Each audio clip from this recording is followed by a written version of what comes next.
കർത്താവ് കേൾപ്പിച്ച വചനങ്ങൾക്കായിട്ട് ഞാൻ കർത്താവിനെ സ്തുതിക്കുന്നു. ഏറ്റവും ആദ്യം എഴുതപ്പെട്ട ലേഖനം, ബൈബിളിലെ ഏറ്റവും ആദ്യം എഴുതപ്പെട്ട ലേഖനം ഏതാണ്? First എപ്പിസൽ that was written in the Bible. ഏറ്റവും ആദ്യം എഴുതപ്പെട്ട ലേഖനം. ശരി, ഇന്ന് ഇന്ന് 1 തെസ്സലോനിയർ എന്ന് പറഞ്ഞത് കൊണ്ട് അതായിരിക്കും നമുക്ക് ഊഹിക്കാം, അല്ലേ? അതാണ് 1 തെസ്സലോനിയർ. അതിൽ നിന്ന് നമ്മൾ 1 തെസ്സലോനിയർ 4:3 നിന്നാണ് നമ്മൾ ചിന്തിക്കാൻ തുടങ്ങിയത്. അപ്പം ആദ്യം എഴുതപ്പെട്ട ലേഖനമായിട്ട് ചരിത്രകാരന്മാര് കരുതുന്നത് ഈ ഒരു 1 തെസ്സലോനിയർക്ക് എഴുതിയ ലേഖനമാണ്. അപ്പൊ ആദ്യമായിട്ട് പൗലോസിന്റെ ലേഖനം, യാക്കോബിന്റെ ലേഖനമുണ്ട്. എന്നാൽ യാക്കോബിന്റെ ലേഖനത്തിനെക്കാളും മുമ്പിൽ ഇപ്പം 48 AD മുതൽ 51 AD വരെ ഉള്ള കാലയളവിൽ 1 തെസ്സലോനിയർ എഴുതപ്പെട്ടു എന്നുള്ള രീതിയിൽ ആണ് വിശ്വസിക്കപ്പെടുന്നത്. യാക്കോബിന്റെ ലേഖനം 44 മുതൽ 49 വരെ. അപ്പം യാക്കോബിന്റെ ലേഖനം ആദ്യം എഴുതപ്പെട്ട ലേഖനം എന്ന് പറയുന്നവരുണ്ട്. പിന്നെ 1 തെസ്സലോനിയർ അത് എഴുതപ്പെട്ടു എന്ന് പറയുന്ന ചരിത്രകാരന്മാരുണ്ട്. ഏതായാലും one of the earliest episode ആണ് 1 തെസ്സലോനിയർ, പൗലോസിന്റെ ആദ്യത്തെ ലേഖനം. അപ്പൊ അവിടെ 1 തെസ്സലോനിയർ ലേഖനം നമ്മൾ വായിക്കുമ്പോൾ അവര് പല കാര്യങ്ങളിൽ അവർക്ക് പല തിരുത്തലുകളും കാര്യങ്ങളും ഒക്കെ വേണമായിരുന്നു. ഇപ്പൊ അവരോട് പൗലോസ് ഊന്നി പറയുന്ന ഒരു വിഷയമാണ് നമ്മളിന്ന് കേട്ട. എന്താ? ശുദ്ധീകരണം അല്ലെങ്കിൽ വിശുദ്ധീകരണം, സാങ്ക്ടിഫിക്കേഷൻ. അപ്പോൾ ഇത് നമ്മൾ എത്ര കേട്ടിരിക്കുന്നു എന്നൊരു ചിന്ത നമുക്ക് സ്വാഭാവികമായിട്ട് വരാം. പക്ഷേ ഇന്ന് നമ്മൾ കഴിഞ്ഞ ബൈബിൾ സ്റ്റഡി, വെളിപാട് പുസ്തകത്തിന്റെ ബൈബിൾ സ്റ്റഡിയിൽ തന്നെ നമ്മൾ കേട്ടെ, വെളിപാട് 22:11. നമുക്ക് അതിലേക്ക് പോവാം. വെളിപാട് 22:11 നിന്ന് അതിന്റെ ഒരു തുടർച്ചയായിരുന്നു ഇന്ന് നമ്മൾ കേട്ടത്. നമുക്ക് പറയാം, വെളിപാട് 22 നമ്മൾ വെളിപാട് പുസ്തകത്തിന്റെ ബൈബിൾ സ്റ്റഡിയിൽ 22-ാം അധ്യായത്തിന്റെ 11-ാമത്തെ വാക്യം എന്താ നമ്മൾ വായിച്ചേ? അതായത് നമ്മളുടെ ബൈബിളിന്റെ അവസാനത്തെ താളെന്ന് പറയാം. അത് കഴിഞ്ഞിട്ട് പിന്നെ കുറച്ച് ഡിസ്ക്രിപ്ഷനും മാപ്പുകളും ഒക്കെ ബ്ലാങ്ക് പേജസ് വെച്ച് പല ബൈബിളിലും കാണുന്ന ബൈബിൾ വാക്യങ്ങളുടെ അവസാനത്തെ താള് നമ്മൾ നോക്കുമ്പോൾ അവിടെ ഒരു ഷോക്കിംഗ് എക്സോട്ടേഷൻ എന്ന് വേണമെങ്കിൽ പറയാം, ഒരു വലിയ കോൺട്രാസ്റ്റ്. എന്താ? വെളിപാട് 22:11 അങ്ങനെ ഓർക്കുന്നത്, 22 പകുതി 11. അപ്പൊ 22:11 അനീതി ചെയ്യുന്നവൻ ഇനിയും അനീതി ചെയ്യട്ടെ. ഇത്രയെല്ലാം നമ്മള് വചനമൊക്കെ കേട്ടു, ബൈബിൾ ഇത്രയൊക്കെ പഠിച്ചു, വെളിപാട് പുസ്തകത്തിൽ ഇത്രയും മോർണിംഗ്സും കാര്യങ്ങളും എല്ലാം കേട്ടതിന് ശേഷവും നമുക്ക് നമ്മുടെ സ്വന്തം ഇഷ്ടപ്രകാരം അങ്ങ് ലോകത്തിന്റെ വഴിയെ പോകാനാണ് നമുക്ക് താല്പര്യം എന്നുണ്ടെങ്കിൽ പിന്നെ കൂടുതലൊന്നും പറയാനില്ല. വളരെ ഹൃദയവേദനയോടെ ഇപ്പൊ ഒരു അപ്പൻ അല്ല ഒരു അമ്മ ഒത്തിരി അടിച്ച് ഗുണദോഷിച്ച് ഒത്തിരി കാര്യങ്ങളെല്ലാം പറഞ്ഞു കൊടുത്ത് അവസാനം പിന്നെ അതാണെങ്കിൽ പിന്നെ നിനക്ക് അതാണെങ്കിൽ പിന്നെ അങ്ങനെ ആവട്ടെ എന്നൊരു വലിയ ഹൃദയവേദനയോടെ ഒരു പിതാവിന്റെ ഹൃദയം, ഒരു മാതാവിന്റെ ഹൃദയം പറയുന്നത് പോലെ ദൈവം പറയും, അനീതി ചെയ്യുന്നവന് ഇനിയും അങ്ങ് അനീതി ചെയ്യട്ടെ. അഴുക്കുള്ളവൻ ഇനി അഴുക്കാടട്ടെ. അഴുക്കിൽ നിന്ന് അഴുക്കിലോട്ട് പോകാനാണ് ലോകത്തിന്റെ ഒരു വെമ്പൽ. എന്നാല് കുറച്ചു പേരുണ്ട്, എന്താ? നീതിമാന്മാരായിട്ടുള്ളവരുണ്ട്, പിന്നെന്താ? വിശുദ്ധരായിട്ടുള്ളവരുണ്ട്. ഈ ഇത്രയും അഴുക്ക് നിറഞ്ഞ ഈ തലമുറയിലും ഇത്രയും പാപം നിറഞ്ഞ ഒരു തലമുറ, പാപം നിറഞ്ഞ തലമുറ എന്ന് പറയുമ്പോൾ നമ്മള് ഒന്ന് ചുറ്റും കണ്ണോടിച്ചാൽ തന്നെ പത്രവാർത്തകളിൽ തന്നെയൊക്കെ എന്തെല്ലാം കാര്യങ്ങളാണ്, എന്തെല്ലാം കൊലപാതകങ്ങളും വ്യഭിചാരവും, pre marital affair, post marital affair, ഇനിയിപ്പോ ഇങ്ങനെ പെരി മാരിറ്റൽ അഫെയർ എന്ന് പറയുന്ന പോലെ എല്ലാ എക്സ്ട്രാ മാരിറ്റൽ അഫെയർ, അങ്ങനെയൊക്കെയുള്ള വിവാഹം കഴിക്കുന്നതിന് മുമ്പും കഴിച്ചതിന് ശേഷവും ഇങ്ങനെ കഴിക്കുന്ന സമയത്തും എല്ലാം വല്ലാത്തൊരു ലോകത്താണ് നമ്മൾ ജീവിക്കുന്നത്. ഇത് പലതരത്തിലുള്ള ആൾക്കാര് ഇന്റർനെറ്റ് യുഗത്തില് ഒരു പാപം പെരുകുന്നു, അധർമ്മം പെരുകുന്നത് കൊണ്ട് അനേകരുടെ സ്നേഹം തണുത്തു പോകുന്നു എന്നൊക്കെ നമ്മൾ കഴിഞ്ഞ ബുധനാഴ്ച നമ്മൾ ആ വാക്യമൊക്കെ കണ്ടു. ഇവിടെ മത്തായി 24 കർത്താവ് പറയുന്നുണ്ട്, 12-13 വാക്യങ്ങളിൽ പറയുന്നുണ്ട്. അതിലേക്ക് ഞാൻ പോകുന്നില്ല. അപ്പൊ അത്രയും അതുപോലെയുള്ള ഒരു ലോകത്താണ് നമ്മൾ ജീവിക്കുന്നത്. അപ്പം ഇനിയിപ്പോ ഈ 21-ാം നൂറ്റാണ്ടിൽ ഇനിയിപ്പോ നമുക്ക് കർത്താവിന് വേണ്ടി ആ ഒരു നിർമ്മലതയോടെ ജീവിക്കാൻ പറ്റുമോ എന്ന് ചോദിച്ചാൽ കർത്താവ് എന്താ പറയുന്നത്? വെളിപാട് 22:11 എന്താ ഇപ്പൊ നമ്മൾ വായിക്കുന്നത്?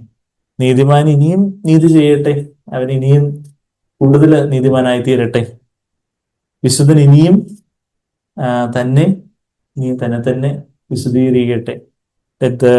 The one who is righteous still practice righteousness. And the one who is holy still keep himself holy. ആ ഒരു വിശുദ്ധൻ നമ്മള് ഇന്ന് അതില് ഏത് ഗണത്തിൽ വരും? നമ്മള് ആ പഴയ നിയമത്തിലെ ആ ഒരു ലേവ്യ പുസ്തകത്തിലെ ബാക്കിയൊക്കെ ബ്രദറെടുത്ത് വായിച്ചു. ലേവ്യ പുസ്തകം 11:44 എന്താ നമ്മൾ വായിച്ചു കേട്ടെ? ഞാൻ വിശുദ്ധനായിരിക്കാല് നിങ്ങളും വിശുദ്ധരായിരിക്കുവിൻ.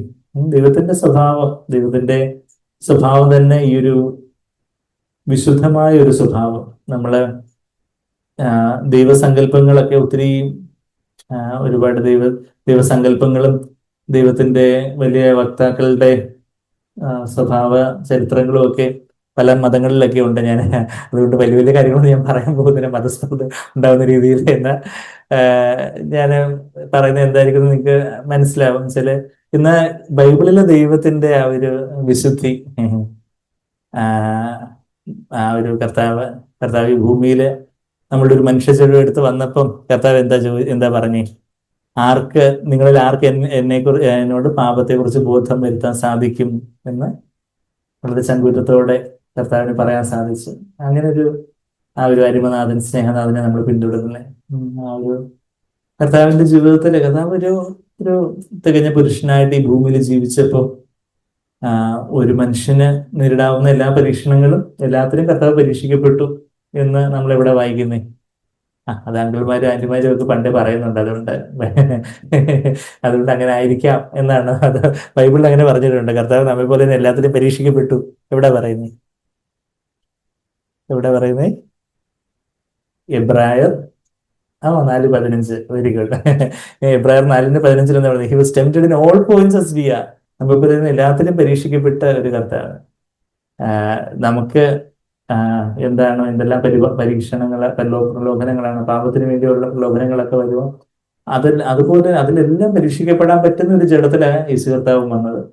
അത് കഴിഞ്ഞിട്ട് കർത്താവ് 33 വർഷക്കാലം, അതായത് 30 വയസ്സ് മുതൽ 33 വർഷക്കാലമുള്ള ഒരു 3 വർഷക്കാലം ഒരു പരസ്യ ശുശ്രൂഷയിലാണ്. യോഹന്നാൻ 8-ാം അധ്യായത്തില് കർത്താവ് ചോദിക്കുന്ന നിങ്ങൾക്ക് ആ വാക്യം പരിചയമുണ്ടോ? അതിന്റെ 48 എന്റെ ഓർമ്മ, ഞാൻ എടുത്ത് നോക്കട്ടെ. യോഹന്നാൻ 8-ാം അധ്യായത്തിന്റെ 46 പാപത്തെ കുറിച്ച് 46 യോഹന്നാൻ 8:46. നിങ്ങളിൽ ആര് എന്നെ പാപത്തെക്കുറിച്ച് ബോധം വരുത്തുന്നു? ഞാൻ സത്യം പറയുന്നുവെങ്കിൽ നിങ്ങൾ എന്നെ വിശ്വസിക്കാത്തത് എന്ത്? ആ ഒരു which one of you convicts me of sin? കർത്താവിന്റെ ആ സ്വഭാവത്തെ കണ്ട്, കർത്താവിന്റെ പെരുമാറ്റത്തെ കണ്ട്, നീ കാര്യത്തിൽ നീ വീണുപോയി, നിനക്ക് ഇങ്ങനൊരു കാര്യം ഉണ്ടായിരുന്നു, നിനക്ക് ഇങ്ങനൊരു കർത്താവിന്റെ വാക്കുകളിൽ തന്നെ അവർ പിടിക്കാൻ നോക്കി. കർത്താവിന്റെ ജീവിതം അതുപോലെ സൂക്ഷ്മമായിട്ട് നിരീക്ഷിക്കുന്നവരുണ്ടായിരുന്നു. എന്നാൽ കർത്താവിന് അതുപോലെ വളരെ ഏറ്റവും താഴ്മയുടെ നിറകുടമായ കർത്താവ് എന്നാൽ വളരെ ധൈര്യത്തോടെ ചോദിക്കും, ആർക്കാ നിങ്ങൾക്ക് എനിക്ക് പാപബോധം വരുത്താൻ കഴിയുന്നത്? എന്താണ് നിങ്ങൾക്ക് അതിനെ കുറിച്ച് പാപം എന്ന് പറയാൻ പറ്റുന്നത് എന്നുള്ളൊരു കാര്യം. ഒരുപാട് ചരിത്ര പുരുഷന്മാരുടെ വലിയ ഇങ്ങനെ ജീവചരിത്രങ്ങളും കാര്യങ്ങളൊക്കെ ഉണ്ട്. അവർക്കെല്ലാം പല വീഴ്ചകളും കുറവുകളൊക്കെ ഉണ്ടായിട്ടുണ്ട്. എന്നാൽ ദൈവം തന്നെ ഈ ഭൂമിയിൽ മനുഷ്യനായിട്ട് വന്ന് ആ യേശു കർത്താവ്, ആ കർത്താവിന്റെ വിശുദ്ധി, കർത്താവിന്റെ ആ ഒരു സാങ്ക്ടിഫിക്കേഷൻ, ഞാൻ ലേവ്യർ 11:44 ഞാനത് എടുത്ത് പറഞ്ഞെന്ന് പറഞ്ഞാല് അവിടെ ഹോളി എന്നുള്ള ഒരു എബ്രായ പദമുണ്ട്. ഖാദോസ് എന്ന് പറഞ്ഞൊരു പദം ഉപയോഗിച്ചിരിക്കുന്നത്. ഖാദോസ് എന്നുള്ളതിന്റെ ആ വാക്കിന്റെ അതിന്റെ റൂട്ട് മീനിങ്, അതിന്റെ യഥാർത്ഥത്തിലുള്ള അർത്ഥം എന്ന് പറഞ്ഞാൽ സെറ്റ് അപ്പാർട്ട്, വേർതിരിക്കപ്പെട്ടത് എന്നുള്ളതാണ് ആ വാക്കിന്റെ അർത്ഥം. അതായത് യഥാർത്ഥത്തിൽ ഖാദാസ് എഴുതും, ഖാദോസ് എന്നതിന്റെ പ്രൊണൗൺസിയേഷൻ ഞാൻ മനസ്സിലാക്കുന്നത്. അപ്പൊ അതിന്റെ ആ ഒരു സെറ്റ് അപ്പാർട്ട്, വേർതിരിക്കപ്പെട്ടത്, കോൺസിക്രേറ്റ് എന്ന് പറഞ്ഞാൽ എന്താ? വേർതിരിക്കുക, ഒരു പ്രത്യേക ഒരു വിശുദ്ധമായിട്ടൊരു ആവശ്യത്തിനായിട്ട് വേർതിരിക്കപ്പെട്ട ഒരു കോൺസിക്രേറ്റഡ് വെസൽ, ഒരു ചില പാത്രങ്ങളെ അതിനുവേണ്ടി മാത്രം ഉപയോഗിക്കുന്നു എന്ന് പറയുന്ന പോലെ സെറ്റ് അപ്പാർട്ട്. അപ്പൊ നമ്മള് യഥാർത്ഥത്തിൽ ആ എബ്രായ പദം, അപ്പം അവിടെ യഹൂദന്മാരോട് ദൈവം ഐ ആം ഹോളി, ഞാൻ വിശുദ്ധനാകിയാൽ നിങ്ങളെ വിശുദ്ധരായിരിക്കുവിൻ എന്ന് പറയുമ്പോൾ അവിടെ യഥാർത്ഥത്തിൽ ഞാൻ വേർതിരിക്കപ്പെട്ടവനാകിയാൽ നിങ്ങൾ വേർതിരിക്കപ്പെട്ടവരാകൂ എന്ന് പറയുക. അന്ന് ഇസ്രയേലിന് ചുറ്റും ഒരുപാട് ജാതികളും ജാതീയ ആചാരങ്ങളും സമ്പ്രദായങ്ങളും ഒക്കെ ഉണ്ടായിരുന്നു. ഇസ്രയേലുകാരോട് കൈയടക്കാൻ പറഞ്ഞ കനാൻ ദേശത്ത് തന്നെ ഒരുപാട് ലൈംഗിക അരാജകത്വവും വിഗ്രഹാരാധനയും നരബലിയും ശിശുബലിയും അങ്ങനെയൊക്കെയുള്ള ഒരുപാട് പൈശാചികമായ കാര്യങ്ങളെല്ലാം നടക്കുന്ന ഒരു സ്ഥലമായിരുന്നു കനാന്യ ജനത. കനാന്യ ജനതയെ കർത്താവ് ഉന്മൂലനം ചെയ്യാൻ അവരോട് പറയുന്നത് തന്നെ അവരുടെ ആ ഒരു പാപം, അമാലേക്യരുടെ പാപം ഒഴുക്കുന്നതിനെ കുറിച്ചൊക്കെ അബ്രഹാമിനോട് ദൈവം ഉൽപ്പത്തി 15 പറയുന്നത് പോലെ ആ ഒരു അതുപോലെ ആ കനാന്യ ദേശത്തിന്റെ പാപങ്ങളെ കുറിച്ചൊക്കെ പറയുന്ന ഒരു ഭാഗം ലേവ്യ പുസ്തകം 18 അധ്യായത്തിലുണ്ട്. ലേവ്യ പുസ്തകം 18 അധ്യായത്തില് അപ്പൊ അങ്ങനെയുള്ള ഒരു ജനതയോടാണ് ലേവ്യ പുസ്തകം 11:44 നമ്മളിപ്പം ജഗബ്രദർ ആദ്യം വായിച്ചത്. എന്താ? ഐ ആം ഹോളി, ഞാൻ വിശുദ്ധനാകിയാൽ നിങ്ങളും വിശുദ്ധരായിരിക്കുവിൻ. അത് തന്നെ പത്രോസ് അപ്പോസ്തലൻ 1 പത്രോസ് 1:16-17 വാക്യങ്ങളിലൊക്കെ നമ്മൾ എടുത്ത് പറയുന്ന കാര്യമൊക്കെ നമ്മൾ വായിച്ചു. നമ്മള് ലേവ്യ പുസ്തകം 18 അധ്യായത്തിലേക്ക് വരുമ്പോൾ അവിടെ ലൈംഗിക പാപങ്ങളെ കുറിച്ചൊക്കെയുള്ള കാര്യങ്ങളൊക്കെ പറയുന്നുണ്ട്. അത് അത് നിങ്ങള് എല്ലാം അതിൽ നിന്നെല്ലാം വിട്ടു നിൽക്കണം, നിങ്ങൾ അങ്ങനെ ആയിരിക്കരുത്, ഇങ്ങനെ ആയിരിക്കരുത് എന്നുള്ള കാര്യങ്ങളെല്ലാം വളരെ വളരെ പച്ചയായിട്ട് പറഞ്ഞതിന് ശേഷം പറയുന്നത് എന്താ? അതിന്റെ 24-ാമത്തെ വാക്യം, ലേവ്യ പുസ്തകം ലെവിറ്റിക്കസ് 18 അധ്യായത്തിന്റെ 24 ഇവയിൽ ഒന്നുകൊണ്ടും നിങ്ങളെ തന്നെ അശുദ്ധരാക്കരുത്, ഞാൻ നിങ്ങളുടെ മുമ്പിൽ നിന്ന് നീക്കിക്കളയുന്ന ജാതികൾ ഇവയാലൊക്കെയും തങ്ങളെ തന്നെ അശുദ്ധരാക്കിയിരിക്കുന്നു. അപ്പൊ അതിനു മുമ്പ് പറയുന്നുള്ള മൃഗങ്ങളോടുള്ള പാപം, സ്വർഗരതി, അതുപോലെയൊക്കെയുള്ള ആ ഒരു ബന്ധത്തിലൊക്കെയുള്ള ഇൻസെസ്റ്റ്, അതുപോലെയൊക്കെയുള്ള ബന്ധത്തിലൊക്കെയുള്ള ലൈംഗിക പാപങ്ങളും അങ്ങനെയൊക്കെയുള്ള ഓരോ കാര്യങ്ങളും ഒക്കെ അവിടെ പറയുന്നുണ്ട്. അപ്പൊ അങ്ങനെയൊക്കെയുള്ള കാര്യങ്ങളായിരുന്നു ഈ ജാതികൾ, അതിന് മുമ്പുണ്ടായിരുന്ന ജാതികൾ ആ കനാന്യ ദേശത്ത് അവകാശമാക്കാൻ പറയുമ്പോൾ അതിനു മുമ്പുള്ള ജാതികൾ ഇതുപോലുള്ള കാര്യങ്ങളൊക്കെ ആയിരുന്നു അവര് അതിലൊക്കെ അഭിരമിച്ചിരുന്നത്. അതുകൊണ്ട് നിങ്ങളുടെ മുമ്പിൽ നിന്ന് നീക്കിക്കളയുന്ന ജാതികൾ ഇവയാലൊക്കെയും തങ്ങളെ തന്നെ അശുദ്ധരാക്കിയിരിക്കുന്നു, അതുകൊണ്ട് അവരെ നീക്കിക്കളയുന്നു എന്നുള്ളൊരു കാര്യമാണ് പറയുന്നത്. അതുപോലെ ഉള്ള കാര്യങ്ങൾ നമ്മൾ താഴോട്ട് വായിക്കുന്നത്. അതിന്റെ 27-ാമത്തെ വാക്യം, നിങ്ങൾക്ക് മുമ്പേ ഉണ്ടായിരുന്ന ജാതികളെ ദേശം ഛർദ്ദിച്ച് കളഞ്ഞതുപോലെ, ദേശം തന്നെ അങ്ങ് ഛർദ്ദിച്ച് കളയത്, ലാൻഡ് ഹാസ് അതായത് and the land has become defiled, the land will not spew out. അതിന്റെ 28-ാമത്തെ വാക്യത്തിൽ ഇംഗ്ലീഷിൽ പറയുന്നുണ്ട്. അപ്പൊ മലയാളത്തിൽ 27-ാമത്തെ വാക്യം, നിങ്ങൾ അതിനെ അശുദ്ധമാക്കിയിട്ട് നിങ്ങളെയും ഛർദ്ദിച്ച് കളയാതിരിപ്പാൻ, അതായത് നിങ്ങൾക്ക് മുമ്പേ ഉണ്ടായിരുന്ന ജാതികളെ ദേശം ഛർദ്ദിച്ച് കളഞ്ഞതുപോലെ നിങ്ങൾ അതിനെ അശുദ്ധമാക്കിയിട്ട്, ഈ ദേശത്തെ അശുദ്ധമാക്കുകയാണ് പാപങ്ങളാൽ. ഇന്ന് നമ്മളുടെ ദേശമൊക്കെ എത്ര അശുദ്ധമായിരിക്കുന്നു പാപങ്ങളാൽ. അങ്ങനെ നിങ്ങളും അതിനെ അശുദ്ധമാക്കിയിട്ട് നിങ്ങളെയും ഛർദ്ദിച്ച് കളയാതിരിക്കുവാൻ നിങ്ങൾ എന്റെ ചട്ടങ്ങളും വിധികളും പ്രമാണിക്കണം. ഈ മ്ലേച്ഛതകളിൽ യാതൊന്നും സ്വദേശിയാകട്ടെ നിങ്ങളുടെ ഇടയിൽ പാർക്കുന്ന പരദേശിയാകട്ടെ ചെയ്യരുത്. നിങ്ങളുടെ ഇടയിൽ ഇനിയിപ്പോൾ ഏതെങ്കിലും പരദേശികളും ഉണ്ടെങ്കിലും അവർ പോലും ഇങ്ങനെയുള്ള കാര്യങ്ങളൊന്നും ചെയ്യരുത് എന്നുള്ളൊരു കാര്യം നമ്മളവിടെ വായിക്കുന്നു. അത് കഴിഞ്ഞിട്ട് 19-ാമത്തെ വാക്യത്തിൽ വീണ്ടും ആ വാക്യം തന്നെ നമ്മൾ വായിക്കുന്നത് എന്താ? 19:1 ലേവ്യ 19:1-2 വാക്യങ്ങൾ, യഹോവ പിന്നെയും മോശയോട് അരുളി ചെയ്തത്, നീ ഇസ്രായേൽ മക്കളെന്ന് സർവ്വസഭയോടും പറയേണ്ടത് എന്തെന്നാൽ, നിങ്ങളുടെ ദൈവമായ യഹോവ എന്ന ഞാൻ വിശുദ്ധനാകയാൽ നിങ്ങളും വിശുദ്ധരായിരിക്കുവിൻ എന്നുള്ള കാര്യം. അപ്പൊ അതായത് ചില കൊച്ചുങ്ങൾ പറയും, പപ്പ അവിടെ അയൽവക്കത്തെ വീട്ടിൽ അതുണ്ട്, മറ്റേ വീട്ടിൽ എൻ്റെ ഫ്രണ്ട്സിന് അതുണ്ട്, എൻ്റെ ബന്ധുക്കൾക്ക് ഇതുണ്ട്, നീ എൻ്റെ മോനാ, നീ അവരുടെ ആരുടെ മോനോ മോളോ ഒന്നുമല്ല. അങ്ങനെ അവരുടെ ആരുടെങ്കിലും ആണെങ്കിൽ നീ അവിടെ പോയി ജീവിച്ചു അവരുടെ ഇഷ്ടം പോലെ. പക്ഷെ നീ എൻ്റെ ഈ അപ്പൻ്റെ ഈ അമ്മയുടെ മകളാണ്, അതുകൊണ്ട് ഈ വീട്ടിൽ നടക്കത്തില്ല എന്ന് പറയുന്നത് പോലെ ദൈവം പറയുക, ചുറ്റുമെല്ലാം ഉണ്ട്, പക്ഷെ ഞാൻ എങ്ങനാ നിങ്ങളുടെ ദൈവമായ യഹോവ എന്ന ഞാൻ വിശുദ്ധനാകയാല് നിങ്ങളും വിശുദ്ധരായിരിക്കും എന്നുള്ളൊരു കാര്യം. അത് തന്നെ നമ്മൾ 11:44 അവിടെ പറയുന്ന ആ കാര്യം തന്നെ 11:44 എടുത്ത് വായിച്ചോ.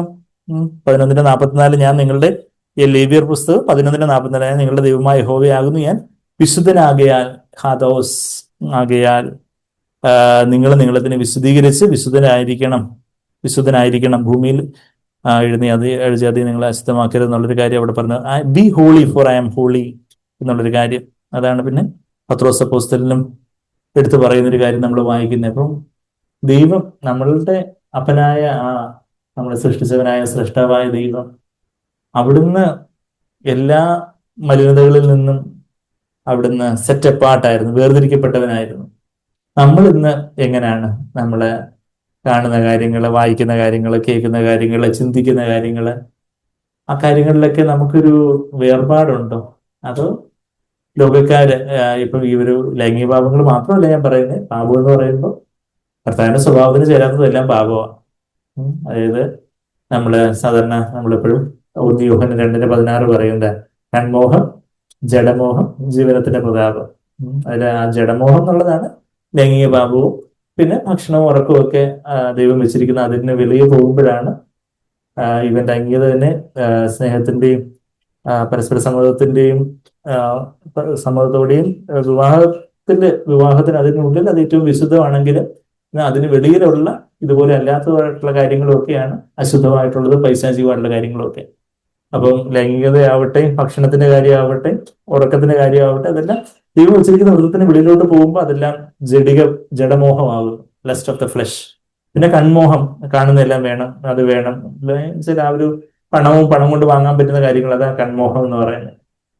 പിന്നെന്താ ജീവനത്തിന്റെ പ്രതാപം, അമ്പട ഞാനേ, അയ്യോ പാവം ഞാനേ, ഞാൻ ഞാൻ വിചാരിക്കുന്ന കണക്ക് കാര്യങ്ങളെല്ലാം നടക്കണം, എന്നെ എല്ലാവരും മാനിക്കണം, എന്നെ എല്ലാവരും പുകഴ്ത്തണം, എന്റെ ചുറ്റും എല്ലാവരും ഇങ്ങനെ നടന്ന് നമ്മളിങ്ങനെ വലിയ ആളായിട്ട് നമ്മുടെ ഒരു നമ്മളിലേക്ക് മറ്റുള്ളവരുടെ ശ്രദ്ധ ആകർഷിക്കാനും നമ്മളിലേക്ക് മറ്റുള്ളവരെ ഇങ്ങനെ അടുപ്പിച്ച് നമ്മളെന്തോ ഞാനെന്നുള്ളൊരു ആ ഒരു ഭാവം, അതൊരു അയ്യോ പാവം ഞാനേ, അയ്യോ എല്ലാവരും എന്നെ ഒന്ന് ഉത്സാഹിപ്പിക്കണം, എല്ലാവരും എന്നെ ഒന്ന് കരുതണം, എല്ലാവരും എന്നെ നോക്കി ചിരിക്കണം.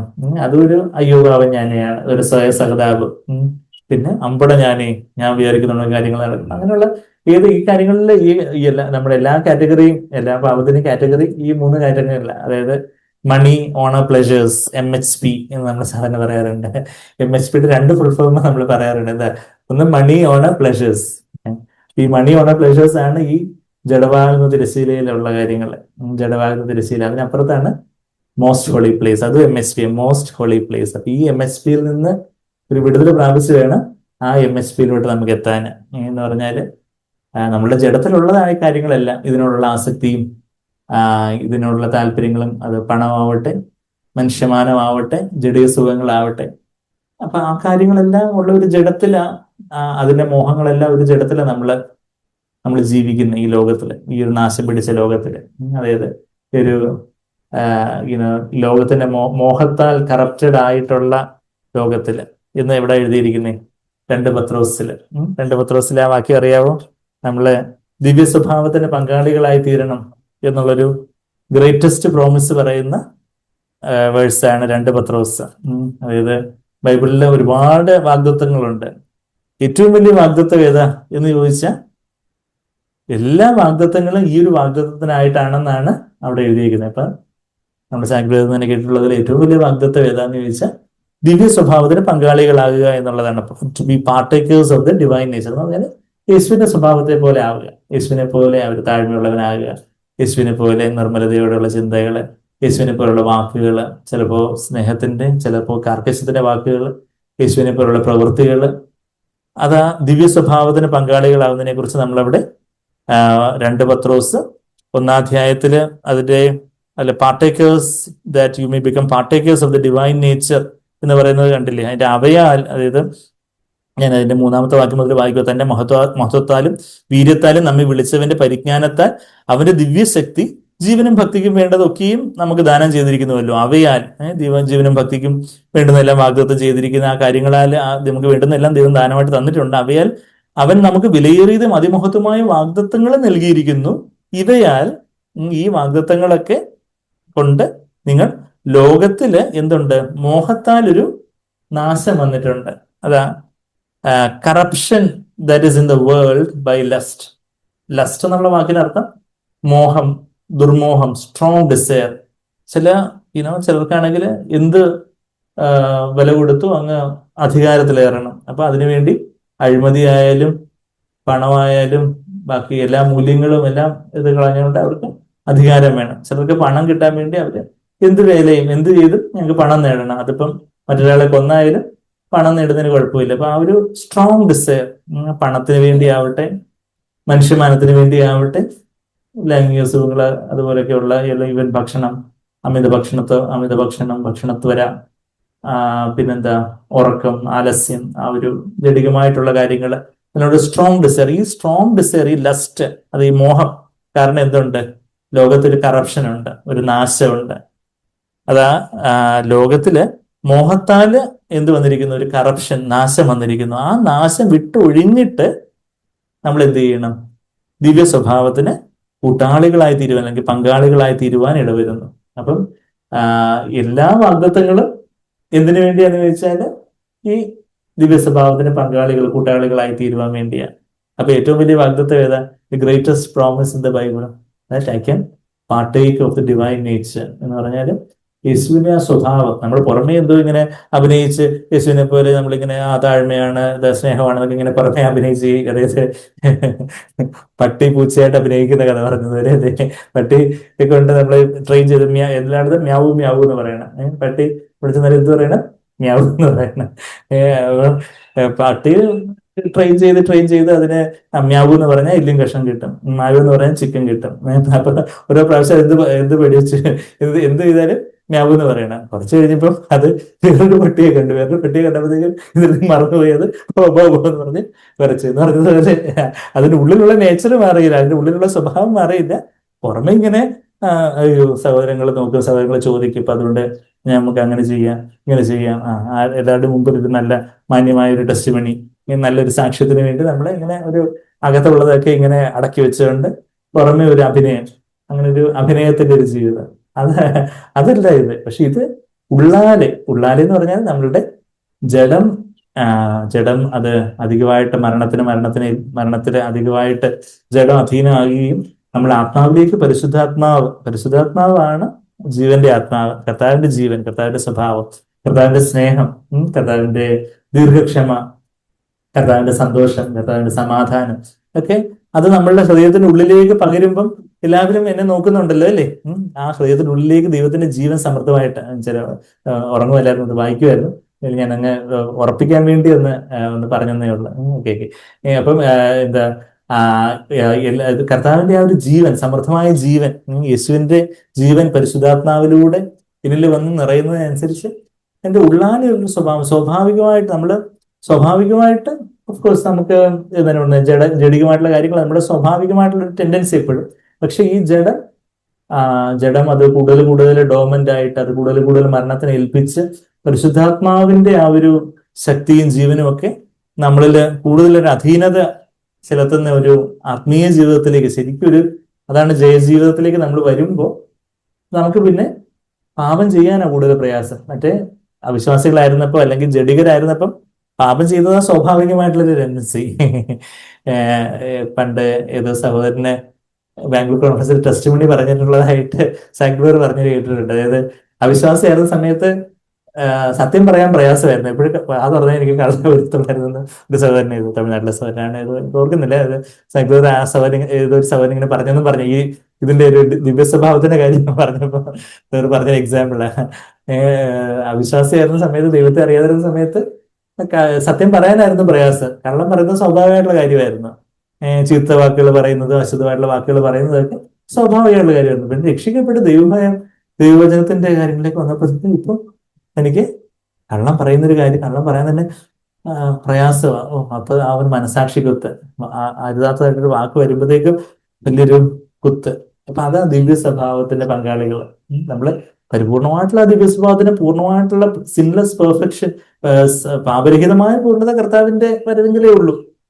ആ ഒരു ജഡം തന്നെ നീങ്ങപ്പെട്ട് നമ്മൾ പുനരുദ്ധാന ശരീരത്തോടെ ആ ഒരു പാപരഹിതമായ പൂർണ്ണത അവിടെ ഉള്ളൂ. എന്നാ ഇപ്പൊ ഒരു വർദ്ധമാനമായ രീതിയിൽ അതായത് നമ്മളുടെ സ്വാഭാവികമായിട്ട് നമ്മള് പല കാര്യങ്ങളും പെട്ടെന്നൊരു കള്ളത്തരത്തിൽ എന്തെങ്കിലും ഒരു പൈസ ഉണ്ടാക്കാനുള്ളൊരു കാര്യം വരുമ്പോൾ, അല്ലെങ്കിൽ ഒരു കള്ളം പറയാനുള്ളൊരു ഒക്കെ വരുമ്പോൾ അവർ സ്വാഭാവികമായിട്ട് തന്നെ പെട്ടെന്ന് തന്നെ നമുക്ക് ശരിയാണ്, നമുക്ക് സ്വാഭാവികമായിട്ട് പെട്ടെന്ന് അത് കള്ളത്തിലേക്ക് അല്ലെങ്കിൽ തെറ്റിലേക്ക് പോകാൻ ടെൻഡൻസി. പിന്നെ നമ്മൾ ദൈവഭയ കർത്താവിനെ ഓർത്ത് നമ്മൾ മാനസാന്തരപ്പെട്ട് നമ്മെ തന്നെ താഴ്ത്തി ദൈവാത്മാവ് നിറയപ്പെട്ട് അത് ജയിക്കുന്നു. തീർച്ചയായിട്ടും അങ്ങനെ ചെയ്യണം. പക്ഷെ അങ്ങനെ നമ്മൾ ജയിച്ച് കുറച്ച് കഴിയുമ്പോൾ ഈ ഒരു കാര്യം എന്താണ് പറഞ്ഞേ, സ്വാഭാവികമായിട്ട് സ്നേഹത്തോടുള്ള വാക്കുകൾ പറയാനും, ക്ഷമിക്കുന്ന കാര്യങ്ങളും സ്നേഹിക്കുന്ന കാര്യങ്ങളും ക്ഷമിക്കുന്ന കാര്യവും അല്ലെങ്കിൽ അശുദ്ധിയെ വിട്ട് ഓടുന്ന കാര്യങ്ങളും ഒക്കെ കുറച്ചുകൂടി നമുക്കതൊരു നമുക്ക് we learn it by practice. അത് നമുക്കിപ്പം നടക്കാൻ ഏതെങ്കിലും വലിയ ആയാസമുണ്ടോ? നമ്മൾ നടക്കാൻ നമുക്ക് എല്ലാവർക്കും രണ്ട് കാലം വെച്ച് നടക്കുന്നത് നമുക്ക് സ്വാഭാവികമായിട്ടുള്ള കാര്യമാണ്. ഇപ്പൊ പക്ഷെ ഒരു 8 മാസം 10 മാസം പ്രായമായിട്ടുള്ള ഒരു കുഞ്ഞിനെ സംബന്ധിച്ചിടത്തോളം നടക്കുക എന്ന് പറഞ്ഞാൽ അത് ടപ്പോ ടപ്പോ എന്നും പറഞ്ഞ് എഴുന്നേറ്റ് ഇങ്ങനെ പിടിച്ചൊന്ന് നിൽക്കും. നടക്കാനായിട്ട് ഇങ്ങനെ എന്തായാലും ബ്ലും എന്ന് പറഞ്ഞ് താഴെ വീഴും. കുറച്ചുകൂടെ കഴിയുമ്പോഴത്തേക്ക് എന്നാൽ അത് നടന്ന് നടന്ന് നടന്ന് നടന്ന് കാലിനൊക്കെ ബലം വെച്ച് അന്നേരം അത് മടുത്തു പോകാതെ കുറച്ച് കഴിയുമ്പോൾ ഈ നടക്കാൻ പ്രയാസപ്പെട്ട ആള് ഭയങ്കര ഒറ്റ സ്പീഡിൽ ഓടുന്നു.